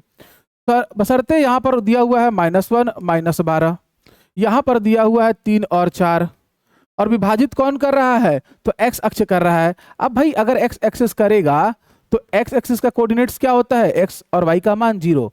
एक्स अक्ष पर, एक्स एक्सिस पर वाई जो होता है, कोटि जो होता है, उसका मान कितना होता है, 0। एक्स का कुछ भी हो सकता है, वाई का मान पक्का 0 होगा। बताओ सब लोग को इसमें हल्का सा भी डाउट है,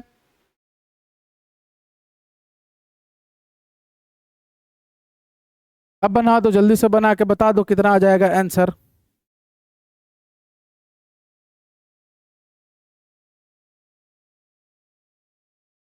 नहीं बनाओगे, ठीक है, मैं ही बनाऊंगा, क्या करूंगा। अब माना कि ये m/n के रेशियो में विभाजित करता है, m का संबंध इन से, n का संबंध इन से। देखना m, लेकिन मैं किसके लिए लूंगा, पहले वाले के लिए और दूसरे वाले के लिए, दो दो आता है, मैं 0 वाले के लिए लूंगा। कहने का तात्पर्य यह है, एक्सप्लेन कर रहा हूं, ध्यान देना कि भाई mx2 plus nx1 divided by m plus n हमारा पहला बिंदु देता है, दूसरा वाला my2 plus ny1 divided by m plus n दूसरा बिंदु देता है। तो ये तो x के बराबर हो रहा है, ये 0 के बराबर हो रहा है। x के बराबर मैं अगर गलती से ले लूंगा तो मुझे आंसर नहीं मिलेगा, तो मैं इसको नहीं लूंगा। मैं किसको लूंगा, तो सर मैं लूंगा my2 plus ny1 divided by m plus n बराबर में कितना, 0। तो सर मान रख दो, m का मान कितना है नहीं मालूम, my2 यानी y2 का मान कितना है, तो m गुणा 4 धन ny1, y1 का मान -12 गुणा n बटे में m प्लस n बराबर में 0। बताओ किसी को हल्का भी डाउट, my2 ny1 बटे m प्लस n बराबर 0 इसलिए लिए क्योंकि x एक्स पर y का मान 0 होता है, 0 रहने से इक्वेशन सॉल्व हो जाएगा। आगे मैं सॉल्व करूं तो ये आ जाएगा 4m माइनस 12n बटे m plus n equals to 0। आगे और सॉल्व कर दूंगा तो ये आ जाएगा 4m माइनस 12n, ये जाके गुणा करा के 0 का 0 ही हो जाएगा, अर्थात मेरा आया 4m minus 12n equals to 0 का मतलब हुआ 4m बराबर 12n। अब m n लाऊंगा बटे में, 4 भेजूंगा उधर बटे में, तो 12 बटे 4। तो ये आ जाएगा m और अनुपात n का मान 3:1। ऑप्शन में है कहीं 3:1? ऑप्शन नंबर बी इस प्रश्न का सही उत्तर हो जाएगा। बताओ क्लियर हुआ कि नहीं?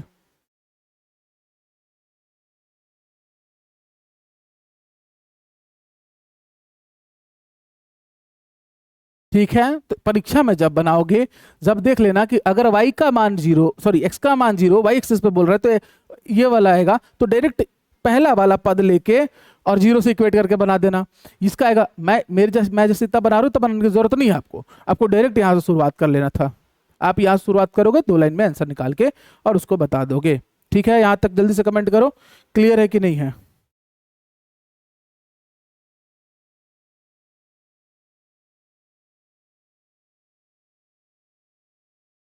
अब एक आ जाते हैं आंतरिक विभाजन करते करते, बहुत आंतरिक विभाजन कर लिए हैं। ये आपका होमवर्क रहेगा, ठीक है? जोड़ने वाले रेखाखंड को, जैसे टी है, ये 2 है, आप बता देना। चलो ये बनाओ, एक्स अक्ष 5, 8 और -7 और 6 को जोड़ने वाली रेखा को बाह्य रूप से किस अनुपात, डायरेक्टेड रेशियो में विभाजित करेगा? देखो भाई, दो बिंदु है, दो बिंदुओं के निर्देशांक है 5 और 8, फटाक से बनाते हैं ना, स्पीड बढ़ाते हैं। -7 और 6, और यहाँ कहीं है एक्स एक्सिस है, तो उसके निर्देशांक x और 0 होंगे, अनुपात m और n। और चूंकि बोला है कि सर एक्सटर्नल डिवीजन करो, बाह्य रूप से विभाजित करो, एक्सटर्नल डिवीजन करो। एक्सटर्नल डिवीजन का फॉर्मूला मेरे बच्चे को पता है, mx2 - nx1 divided by m - n होता है। पता है कि नहीं होता है? जल्दी से कमेंट करके बताओ। सब लोग को याद है कि नहीं याद है? जल्दी कमेंट करके बताओ। लिखवाया था ना मैंने अभी थोड़ी देर पहले ही आपको, आंतरिक और बाह्य विभाजन दोनों बताया था। अब जहां 0 है, यानी कि y वाले के टर्म में 0 है, जाहिर तौर पर मेरा क्वेश्चन बनेगा my2 - ny1 m - n बराबर 0 से। मैं मान रखने जाऊंगा, my2 का मान कितना है? तो सर 6 है, ठीक है। माइनस लगा दूंगा तो यहाँ ठीक है, काम आ जाएगा, माइनस लगाऊंगा तो n गुणा 8 बटे में m - n बराबर 0। मैं आगे सॉल्व करूंगा तो 6m - 8n बराबर में 0। आगे सॉल्व कर दूंगा तो 6m बराबर में 8n हो जाएगा। m बटे में n लाऊंगा तो 8 के बटे में 6 चला जाएगा, तो 2 चौके 8, 2 तियां 6। तो भाई m और अनुपात n बराबर 4:3। बताओ किसी को डाउट है? 4:3 आ गया इस प्रश्न के लिए उत्तर। 4:3 आ गया इस प्रश्न के लिए उत्तर।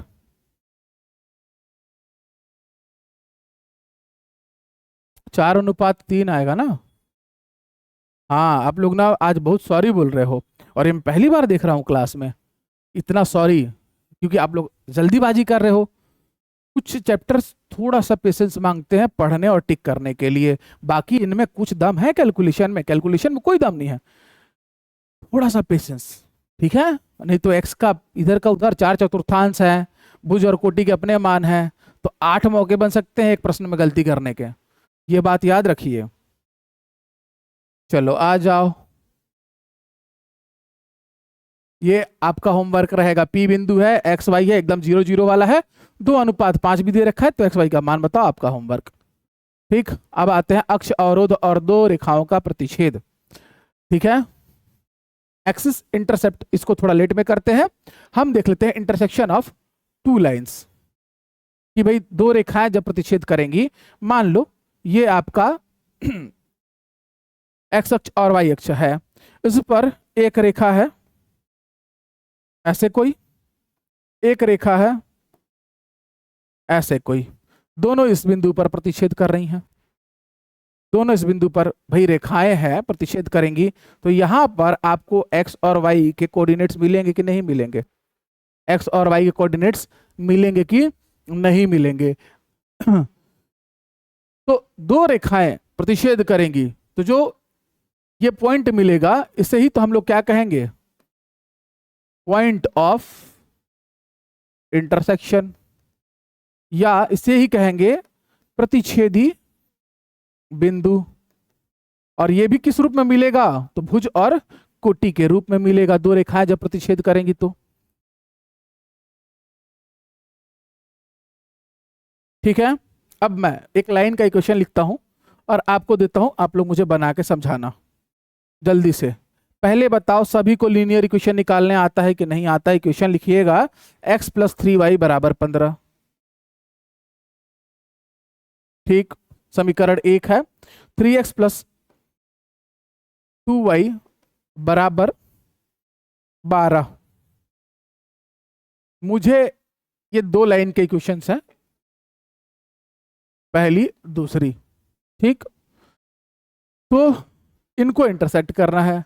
अब समीकरण हल करोगे, जब इन दोनों समीकरण को हल करोगे तो x का एक मान मिलेगा और y का एक मान मिलेगा, यानी कि आपको भुज और कोटि मिलेगा, और वही रहेगा पॉइंट ऑफ इंटरसेक्शन यानी प्रतिच्छेदी बिंदु के निर्देशांक।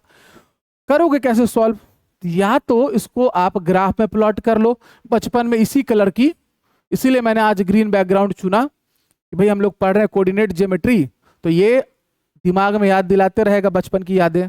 वो लाइन लाइन डब्बे डब्बे वाला जो रहता था कॉपी हमारा, तो उसके हिसाब से। हाँ,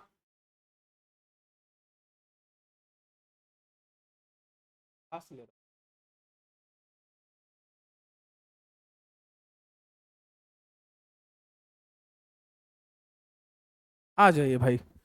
तो अब ग्राफ बना के प्लॉट करने के लिए आपको ग्राफ पेपर की आवश्यकता होगी।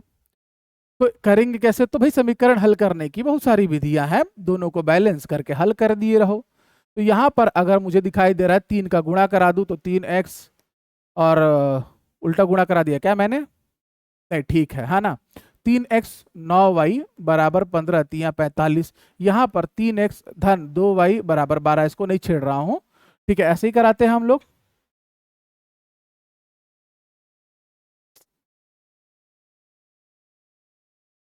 एक आंख से दिखना भी ना मेरा। यहाँ पर माइनस 3x, 3x कट जाएगा, 9 में से 2 जाएगा 7y बराबर 45 में से 12 जाएगा तो 3 3 33 ही आएगा। ठीक है, तो y का मान मिल गया मुझे 33/7।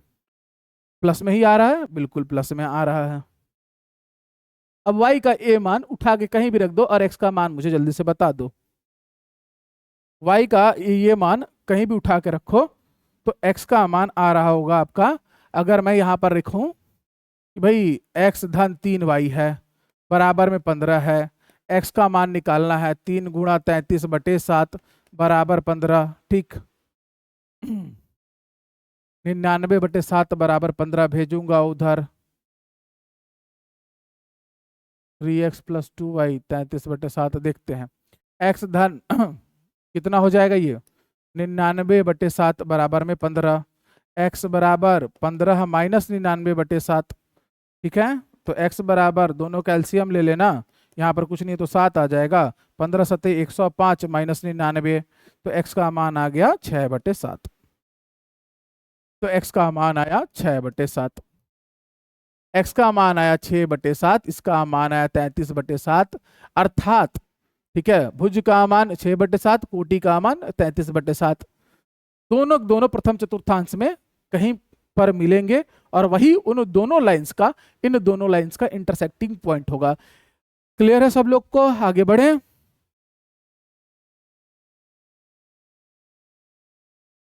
क्लियर है सब लोग को? तो बताओ फिर आगे बढ़ेंगे।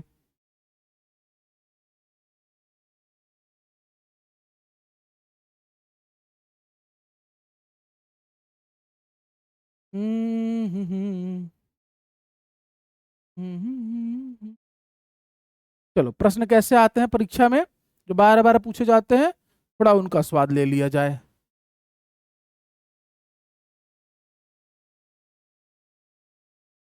एक भी टाइप बाकी नहीं रहने पाएगा। हम बेसिक से पहले जो जरूरी है पढ़ना, उसको पढ़ते हुए आगे बढ़ेंगे। ठीक है, चलिए। रेखा 3x धन 5 2x - y 5 p alpha beta पर मिलती है तो 3 अल्फा प्लस बीटा, अर्थात कि अगर आपको अल्फा और बीटा का मान मिल जाए तो आपको 3 अल्फा प्लस बीटा मान मिल जाएगा। भाई क्या दिया है? तो 3x धन y = 5 दिया है। ठीक है, यहाँ क्या दिया है? तो 2x - y = 5 दिया है। अरे भाई कुछ करना ही नहीं है सर, इधर से 5 और 5 गई लें 0, सॉरी कुछ करना ही नहीं है, करना नहीं है इन द सेंस भाई ये 5 है, यहाँ पर 5 है, वाई वाई अपने आप कैंसिल हो जा रहे हैं, ये 5x = 5 5 10, तो x का मान आ गया 2। एक्स का मान जैसे ही 2 आया, कहीं भी एक जगह ले जाकर रख दो, मैंने इसमें रखा तो 3 दूना 6 और ये 5 है, तो वाई का मान आ जाएगा -1। अरे भाई यहाँ देखो, 3 × 2 धन वाई बराबर 5, ये 6 धन वाई बराबर 5, तो वाई का मान -1 आएगा कि नहीं आएगा? तो एक्स का मान मिल गया 2 और वाई का मान मिल गया 1। अब यही जो है आपके अल्फा और बीटा है, यही जो आपके अल्फा और बीटा है, ठीक है। तो 3 × 2 और धन -1, तो 6 -1, अर्थात आंसर आ गया 5। ऑप्शन नंबर सी इस प्रश्न का सही उत्तर हो जाएगा। Very good.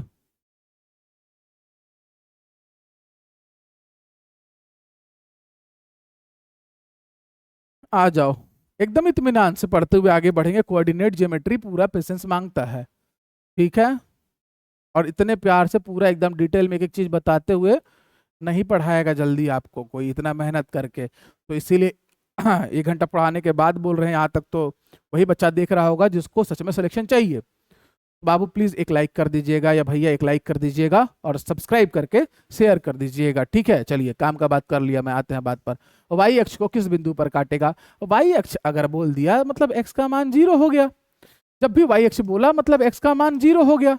अब समीकरण दिया है x - 7 वाई बराबर -42, तो वाई का मान सॉरी एक्स का मान तो 0 हो गया, तो -7 वाई बराबर केवल -42 बचा।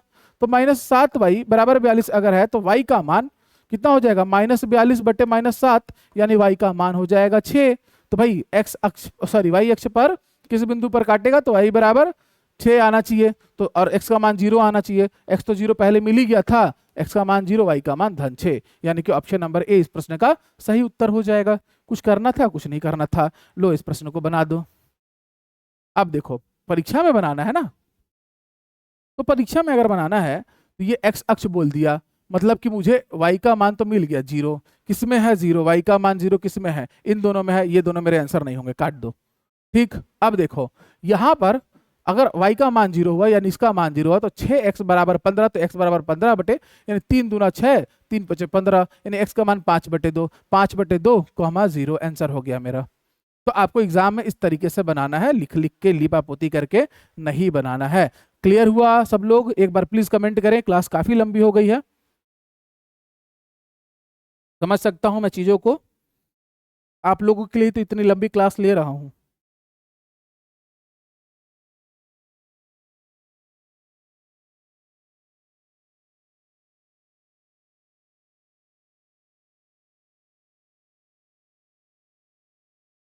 चलो इसके बाद वाला होमवर्क में दे देता हूं, क्योंकि वैसे एक क्वेश्चन मैंने आप लोग को बता दिया ऑलरेडी कि भाई ये रेखा है, ये रेखा है, दोनों को बैलेंस करना, एक्स और वाई के मान मिल जाएंगे, ले जाके अल्फा की जगह एक्स का मान, बीटा की जगह वाई का मान रखना, आपका आंसर निकल जाएगा।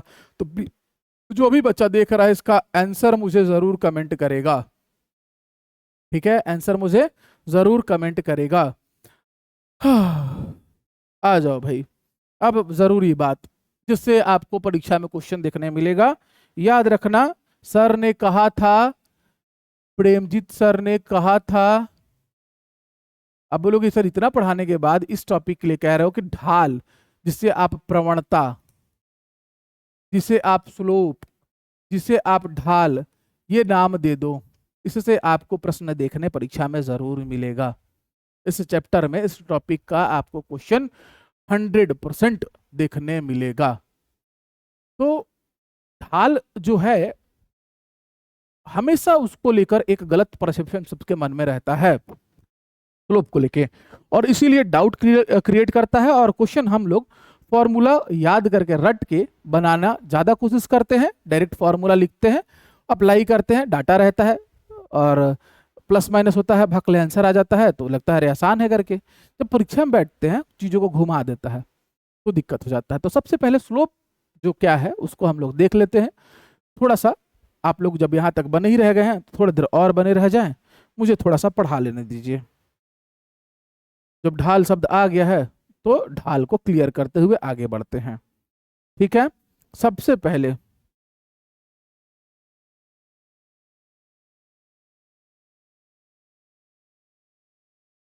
स्मॉल m से दर्शाया जाएगा, ठीक। स्मॉल m से दर्शाया जाएगा। इस स्मॉल m का मान ले लिया जाता है tan थीटा। अगर एंगल वगैरह नहीं दिया है उस केस में इसका मान y2 minus y1 divided by x2 minus x1। अब यहां से बात खत्म हो जाती है, इससे आपके प्रॉब्लम बन जाएंगे। लेकिन कुछ चीजें लिखना है, ढाल हम कहेंगे किसे। मैं कुछ डायग्राम बनाता हूं, जैसे कि कभी भी ढाल जो होगा लिखना वर्टिकल नहीं होगा, ऑलवेज हॉरिजॉन्टल होगा, अर्थात क्षैतिज होगा। ढाल कभी भी ऊर्ध्वाधर नहीं होगा, हमेशा क्षैतिज होगा। क्षैतिज कौन होता है सर? क्षैतिज तो सर आपने शुरू में लिखवाया आज के लेक्चर में कि सर क्षैतिज जो होता है एक्स एक्सिस होता है। अर्थात तात्पर्य ये रहा कि भाई मैं बना दूं तो ये एक्स एक्सिस और ये वाई एक्सिस, तो ढाल हमेशा एक्स एक्सिस से क्रिएट होगा, एक्स अक्ष पर ही बनेगा। प्रवणता आपको हमेशा किसी भी रेखा की एक्स अक्ष पर ही देखने मिलेगी। साथ ही साथ इसमें इंपॉर्टेंट पॉइंट लिखना प्रवणता में कि भाई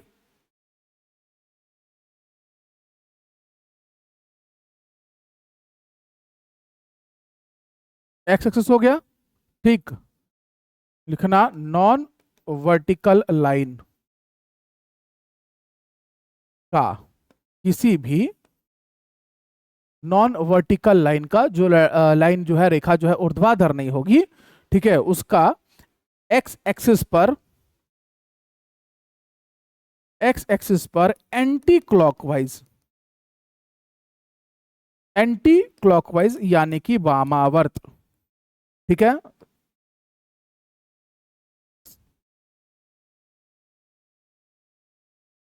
एंटी क्लॉकवाइज झुकाव यानी कि टिल्ट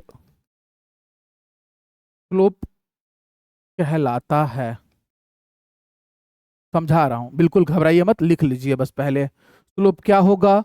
तो कोई भी एक नॉन वर्टिकल लाइन रहेगी तो एक्स एक्सिस पर जो एंटी क्लॉकवाइज झुकाव रहेगा एक्स एक्सिस पर, उसका उसे ही हम लोग क्या कहेंगे? ढाल या प्रवणता का नाम देंगे।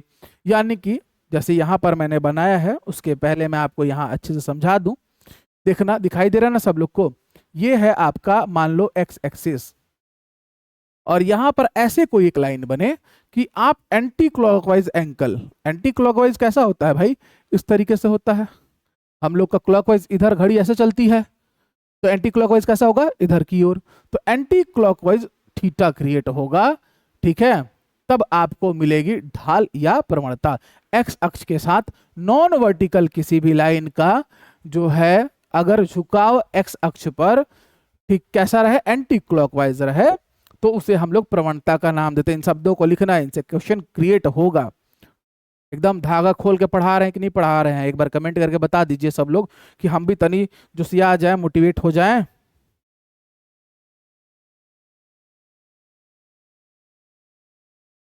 Please comment.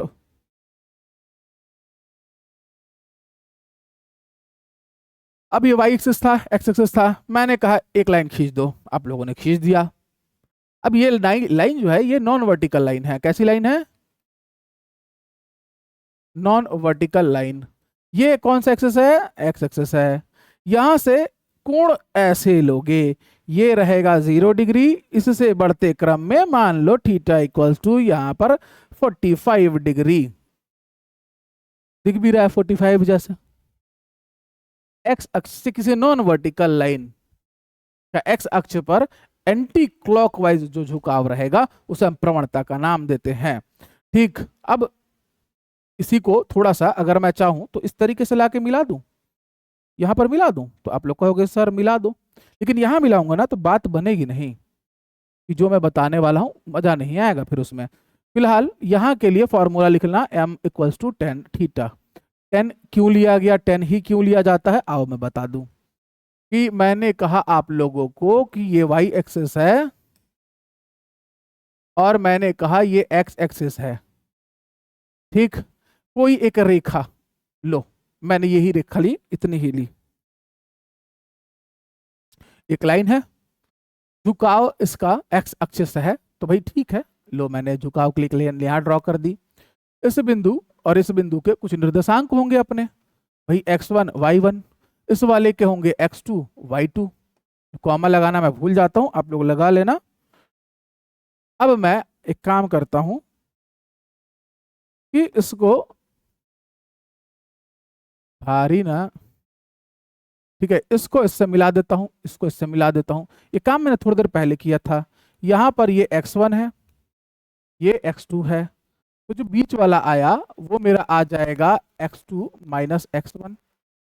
यहां पर ये मेरा y1 है, यहां से यहां तक y अक्ष पर, ये मेरा y2 है। तो यहां से एक लाइन खींच दूंगा तो ये वाले का मान आ जाएगा मेरा y2 माइनस y1, और ये वाले का मान आ गया x2 माइनस x1। प्रवणता ये x अक्ष के पैरेलल है, तो यहां से एंटी क्लॉकवाइज मैं एक एंगल बना लेता हूं, उसको थीटा नाम दे देता हूं। एंटी क्लॉकवाइज एक एंगल बना लेता हूं, उसको थीटा नाम दे देता हूं। ठीक, तो मैंने कहा कि इसको m equals to tan theta लिखो। क्यों लिखो? कि हमारे पास p और b है, इसके अलावा मैं अगर चाहूं तो आप कहोगे कि सर क्यों 10 ही लेना, साइन लेके बनाओ, क्यों नहीं बना सकते हैं? भाई आपके पास तो ये भी है, लो, x2 माइनस x1 का square plus y2 minus y1 का स्क्वायर। ठीक, तो कॉम्प्लेक्स करना जरूरी है क्या? नहीं ना।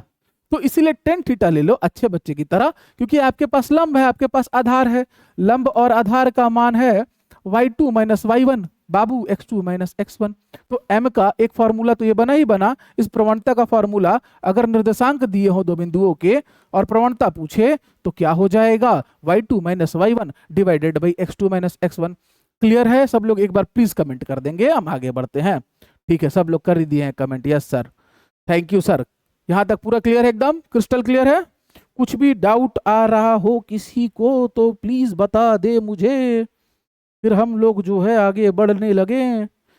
कभी भी एक भी क्वेश्चन गलत नहीं होना चाहिए, इसीलिए मैं इतना यहाँ पढ़ा रहा हूँ, 2-2 घंटा डेली मैथ्स का लेक्चर ले रहा हूँ कि कृपया करके कोई भी विद्यार्थी नहीं, कम समय है, बिल्कुल है, मेरे से बेहतर कौन जानता है।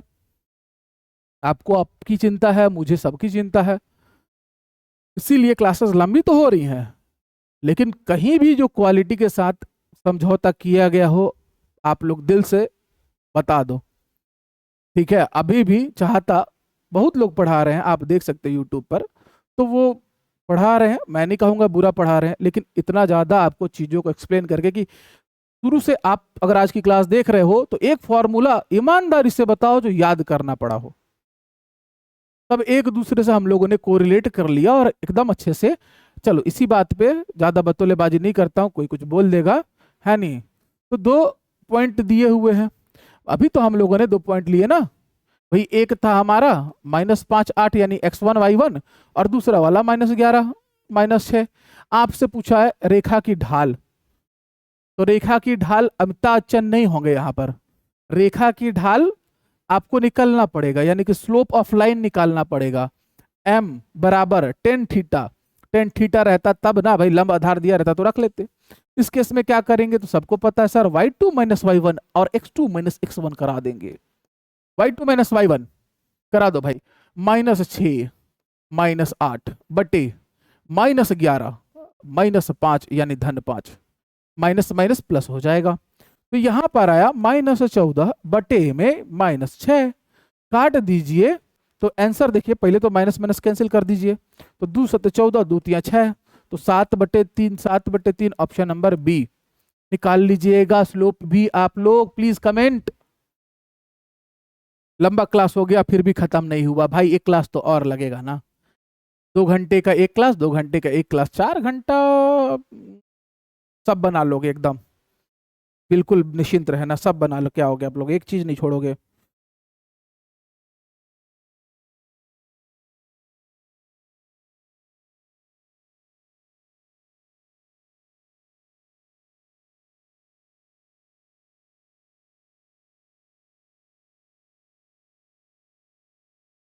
ठीक, आ जाओ। अब इसमें और किस तरीके का प्रश्न पूछा है परीक्षाओं में, आ जाइए विद्यार्थी। देखो कि भाई ए बी की ढाल -2/3 है। ए का मान, बी का मान, एक्स का मान ज्ञात करो। ए बी की ढाल, ढाल यानी एम का मान दिया हुआ है आपको -2/3, यानी कि आपको y2, मैं डायरेक्ट बना रहा हूं, y2 का मान मेरा है 2, माइनस माइनस प्लस 3, x2 यानी कि 5 माइनस x बराबर में -2/3, यही होगा। ऊपर में आ गया 5, बटे में आया 5 माइनस एक्स बराबर -2/3। फिर ये गुणा करा दो, तो इधर मैं 2 का गुणा कराऊंगा, माइनस को छेड़ो मत, माइनस को उधर भेज देते हैं, माइनस को 15 के साथ रख देते हैं, 2 को ऐसे चुपचाप ले आते हैं, तो 10 माइनस 2x हो जाएगा। 2x को उधर भेजते हैं, 15 ये इधर ले आते हैं, गलत उलट कर दे रहा हूँ क्या कुछ, 5 दूना 10, 2x और -15, ठीक तो है, ठीक है। तो 2x को मैं उधर भेजूँ तो -15 इधर आके प्लस हो जाएगा, तो 2x बराबर 25, तो x का मान आया 25/2। है क्या कहीं ऑप्शन? ऑप्शन नंबर सी है 25/2। क्लियर हुआ सब लोग को? इस तरीके का प्रश्न भी आएगा तो आप लोग बना ले जाओगे, पक्का बना ले जाओगे।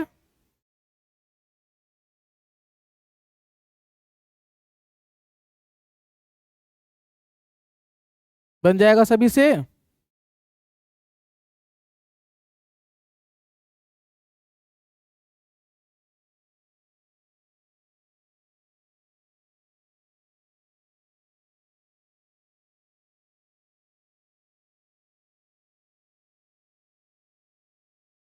हम्म हम्म हम्म हम्म हम्म।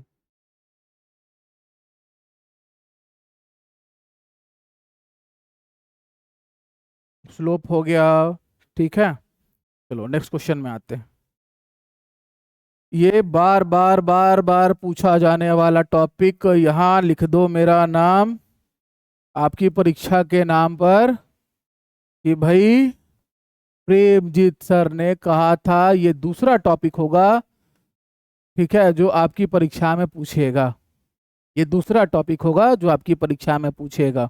अब हर बार हर चैप्टर में जब भी पढ़ाऊंगा, क्योंकि को बहुत सारे बच्चे कह रहे सर एकदम लिमिटेड वाला बताओ ना, भाई अगर रिस्क ले सकते हो तो ये दूसरा मेरी तरफ से चुना गया टॉपिक है जो आपको आपकी परीक्षा में दिखाई देगा कि भाई ए बी सी, भाई तीनों समरेखीय हैं, कोलिनियर है, यानी कि ए बी सी, ये ए है, ये बी है, ये सी है, तो के का मान बताओ।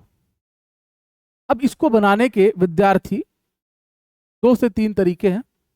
एक तरीका तो यह है कि आप ए और बी की दूरी निकालो, ए बी, धन बी और सी की दूरी निकालो, बी सी, फिर उसके बाद ए सी के बराबर होगा ये, तो अब इनकी दूरी निकालोगे, इनकी दूरी निकालोगे, फिर इसके बराबर लोगे तो आपको के का मान मिलेगा। दूरी निकालना मैंने आपको अच्छे से सिखा दिया है, बहुत बढ़िया सिखा दिया है, निकाल लेना, ठीक है। चलो, लेकिन मैं कह रहा हूं कि एक पॉइंट लिखो, ठीक, इसी लाइन को अगर मैं ऐसे बना दूं, अभी भी संरेखा है कि नहीं है ए बी सी, अभी भी संरेखा है कि नहीं ए बी सी, तो आप लोग कहोगे बिल्कुल है सर। ये क्या है सर? तो ये एक लाइन है, लाइन है, ठीक है। ये क्या है सर? तो सर ये एक्स एक्सिस है, ये वाई एक्सिस है। अच्छा, तो यहां से सर ऐसे अगर हम कर दें और ऐसे हम लें तो यहाँ थीटा बन रहा है सर, यानी टिल्ट हो रहा है सर, एक्स एक्सिस पर टिल्ट हो रहा है एंटी क्लॉकवाइज। यानी कि अगर ए और बी और सी एक बिंदु लेते हो तो उसकी कोई ढाल नहीं होती, प्रवणता नहीं होती, लेकिन इन्हीं असंख्य बिंदुओं से तो एक रेखा बनती है ना। लिख लेना, पॉइंट की कोई प्रवणता यानी बिंदु की ढाल नहीं होती। कॉन्सेप्चुअल में भी आपके ये काम आ सकता है, ठीक है। हमेशा लाइन यानी कि रेखा की ढाल होगी, जिसे हम स्लोप के नाम से जानेंगे। तो अगर अब लाइन की ढाल होगी, उस लाइन पर 3 बिंदु है और तीनों संरेख हैं, 3 बिंदु है और तीनों संरेख हैं, तो 2 के रिलेशन के साथ आप इजीली फाइंड कर पाओगे के का मान, जो आप दूरी में बहुत दूर तक करते, बहुत देर तक करते, यहां आप इजीली कर पाओगे। तो प्लीज करके जल्दी से आंसर बताओ, प्लीज करके जल्दी से आंसर बताओ। अब स्लोप निकालना अभी तो सिखाया मैंने आपको।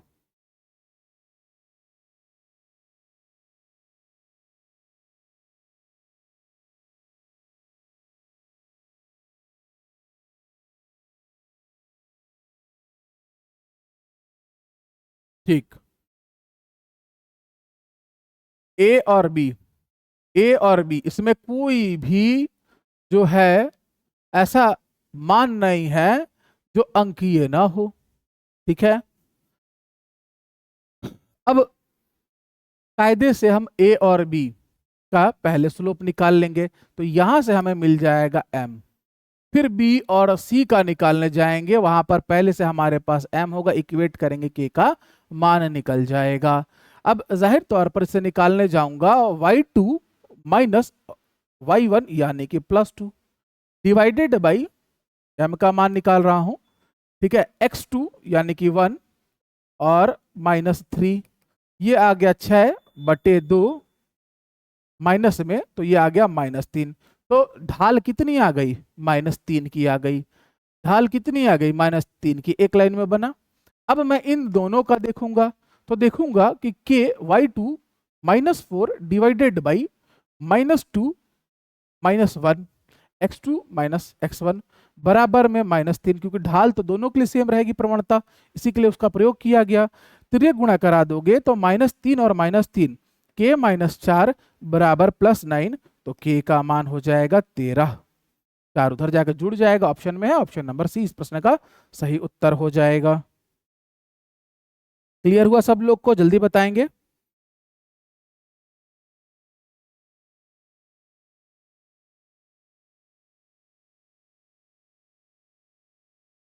जल्दी बताएंगे सभी लोग। तो आगे बढ़ते हैं हम लोग, प्रवणता वाले भी प्रश्नों को हम लोगों ने कर लिया। ठीक, आ जाओगे। ये तो आप लोग बना लोगे ना, धनात्मक x अक्ष है, उससे जो ढाल है 120 है, 120 इतना कम तो बनेगा नहीं, यानी कि इतना बनेगा। कितना बनेगा? यहाँ कहीं होगा भाई आपका। ठीक है, ये रहा 120। तो थीटा बराबर कोण दिया है, तो 10 120 का मान लिख देना, जो होगा इसमें से आंसर हो जाएगा। देख लेना, माइनस वाला होगा प्लस वाला होगा। कोण दिया है तो m बराबर 10 थीटा करना है, जो भी है 10 120 का मान। सीधी रेखा का समीकरण, इक्वेशन ऑफ स्ट्रेट लाइन।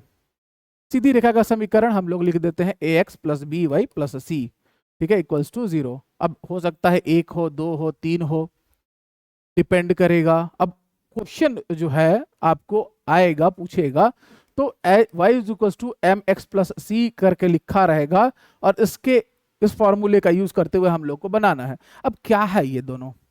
ठीक है, एक बार कमेंट करो, फिर मैं बताता हूं क्या है ये दोनों, क्यों हम लोग इसको पढ़े। इक्वेशन ऑफ स्ट्रेट लाइन किस तरीके का प्रश्न करेगा इसमें, तो अब देखते हैं लाइन से।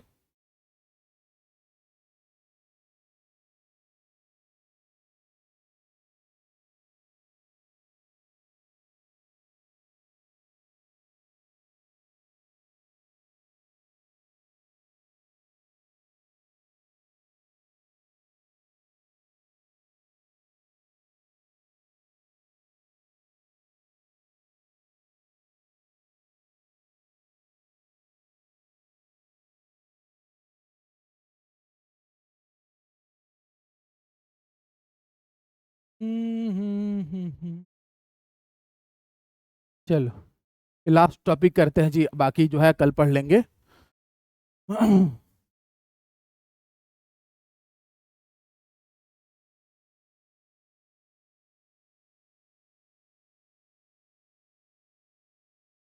क्या कह रहे हैं तिलक?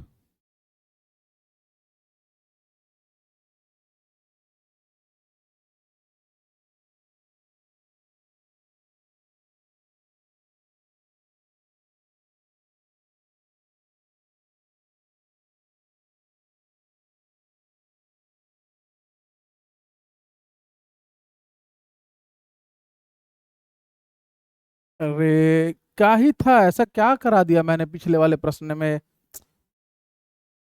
चलिए, लेकिन आप पूछ दिए हैं तो ठीक है। हाँ। अब देखो, त्रिकोणमिति आपका जो है कमजोर है, मैंने पढ़ाया नहीं है, मेरी गलती है। इसको पढ़ाने के बाद त्रिकोणमिति ही चालू होना है। अब आपको पूछ रहा है कि धनात्मक x अक्ष से 120 अंश का कोण बनाने वाली रेखा की ढाल। जाहिर तौर पर स्लोप का डिफिनेशन मैंने आपको लिखवाया ही कि एक नॉन वर्टिकल लाइन अगर एक्स एक्सिस पर एंटी क्लॉकवाइज झुकाव क्रिएट करे उसे हम लोग स्लोप कहते हैं। यहाँ एक्स एक्सिस भी दिया है, कोण का मान 120 दे दिया है, तो भाई ये रहा आपका चतुर्थांश। अब अगर कोई ऐसी रेखा है 120 अंश का कोण बनाएगी, मतलब वो यहां तक आएगी एंटी क्लॉकवाइज, यानी कि वो इस तरीके से होगी कहीं ना कहीं। ये जो थीटा है इसका मान आ गया 120 अंश, तो एक्स अक्ष के साथ इसका झुकाव कितना बना 120। इस केस में m का फॉर्मूला tan थीटा होता है, और ये अपने आप नहीं आया था, आपने देखा था कि P अपॉन बी, P का मान था y2 माइनस y1 और इसका मान था x2 माइनस x1 लंब बटे आधार। उस कारण से हमने m इसकी जगह tan थीटा लाया था, जबरदस्ती याद करने वाला बात नहीं है। तो ढाल m होता है tan 120, tan 120 का मान सीधे तौर पर कितना आ जाएगा -√3। आंसर, बात खत्म। अब दिक्कत यह है कि बच्चे को tan 120 का मान याद कैसे हो, तो ये त्रिकोणमिति में सीखेंगे कि भाई जैसे क्वाड्रेंट बदलता है, आप किस में आ गए, द्वितीय चतुर्थांश में आ गए, तो इसमें tan का वैल्यू माइनस लिया जाएगा कि प्लस लिया जाएगा। अच्छा, माइनस किससे होगा और कितना होगा, तो भाई tan अगर हमें चाहिए 120, तो हमें मान याद रखना रहता है किसी भी बच्चे को 0 to 90 डिग्री, ठीक है, 0 to 90 डिग्री। तो 0 से 90 आपको याद है, तो क्या आपको tan 60 का याद है कि हाँ सर tan 60 का याद है, करनी में 3 हो जाता है, बात खत्म। तो tan 60 का मान याद है, तो जाहिर तौर पर 120 को मैं 180 माइनस 60 लिख सकता हूं कि नहीं, आप कहोगे हाँ लिख सकते हो सर। तो tan 180 minus theta minus tan theta हो जाता है, ठीक है। इस तरीके से उसका मान जो है -√3 आ जाएगा। अब क्लियर हुआ? प्लीज कमेंट बताइए।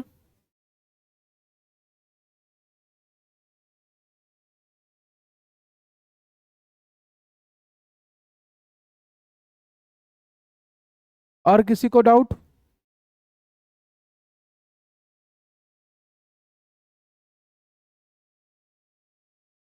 तो एकदम सिंपल था प्रश्न। आ जाइए भाई, लास्ट टॉपिक में आते हैं कि भाई ये लाइन का क्वेश्चन रहे। अब y इंटरसेप्ट, ठीक है, आप इस क्वेश्चन को याद रख लोगे। y is equals to mx, ऐसा कोई नहीं है इसमें जिससे आप परिचित नहीं हो, ऐसा कोई नहीं जिससे आप परिचित नहीं हो। x का गुणांक कोएफिशिएंट ऑफ x, ये हमारा स्लोप होता है, ठीक है। और ये जो c होता है ये होता है y इंटरसेप्ट।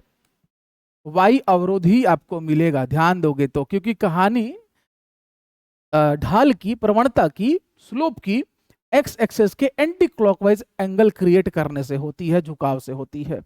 तो आपको हमेशा y इंटरसेप्ट, y अवरोध मिलेगा, साथ में स्लोप मिलेगा।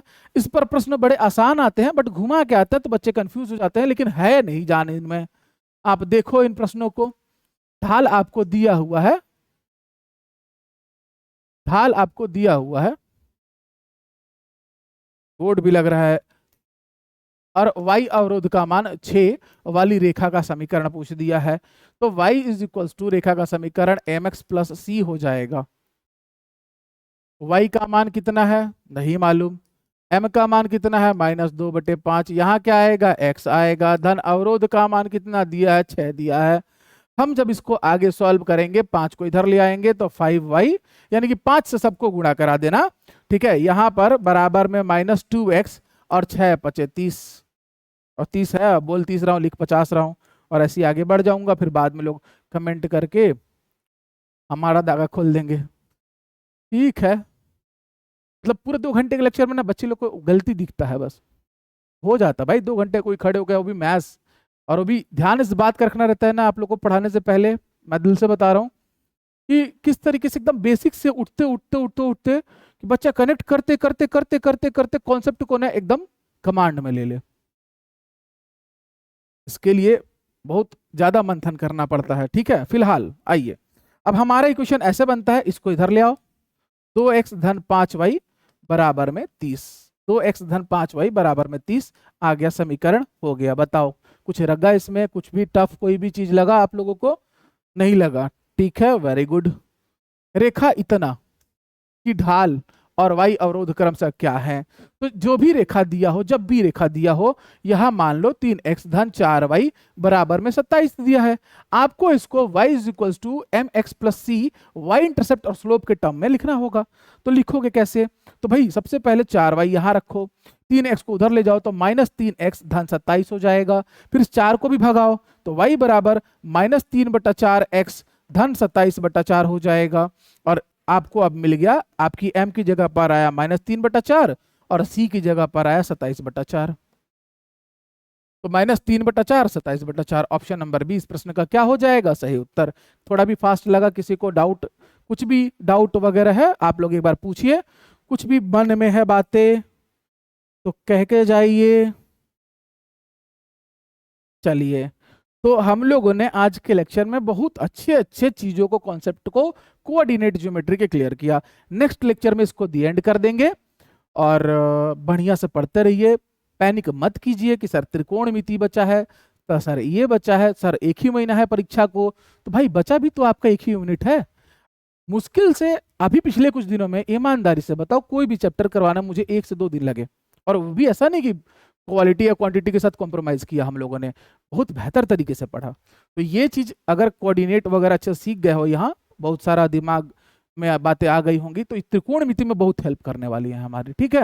और त्रिकोणमिति आसान है, प्रश्न परेशान करते हैं, उसका उपाय कर दिया जाएगा, आप टेंशन नहीं लेंगे, ठीक। चलिए फिर तो सभी को ऑल द वेरी बेस्ट,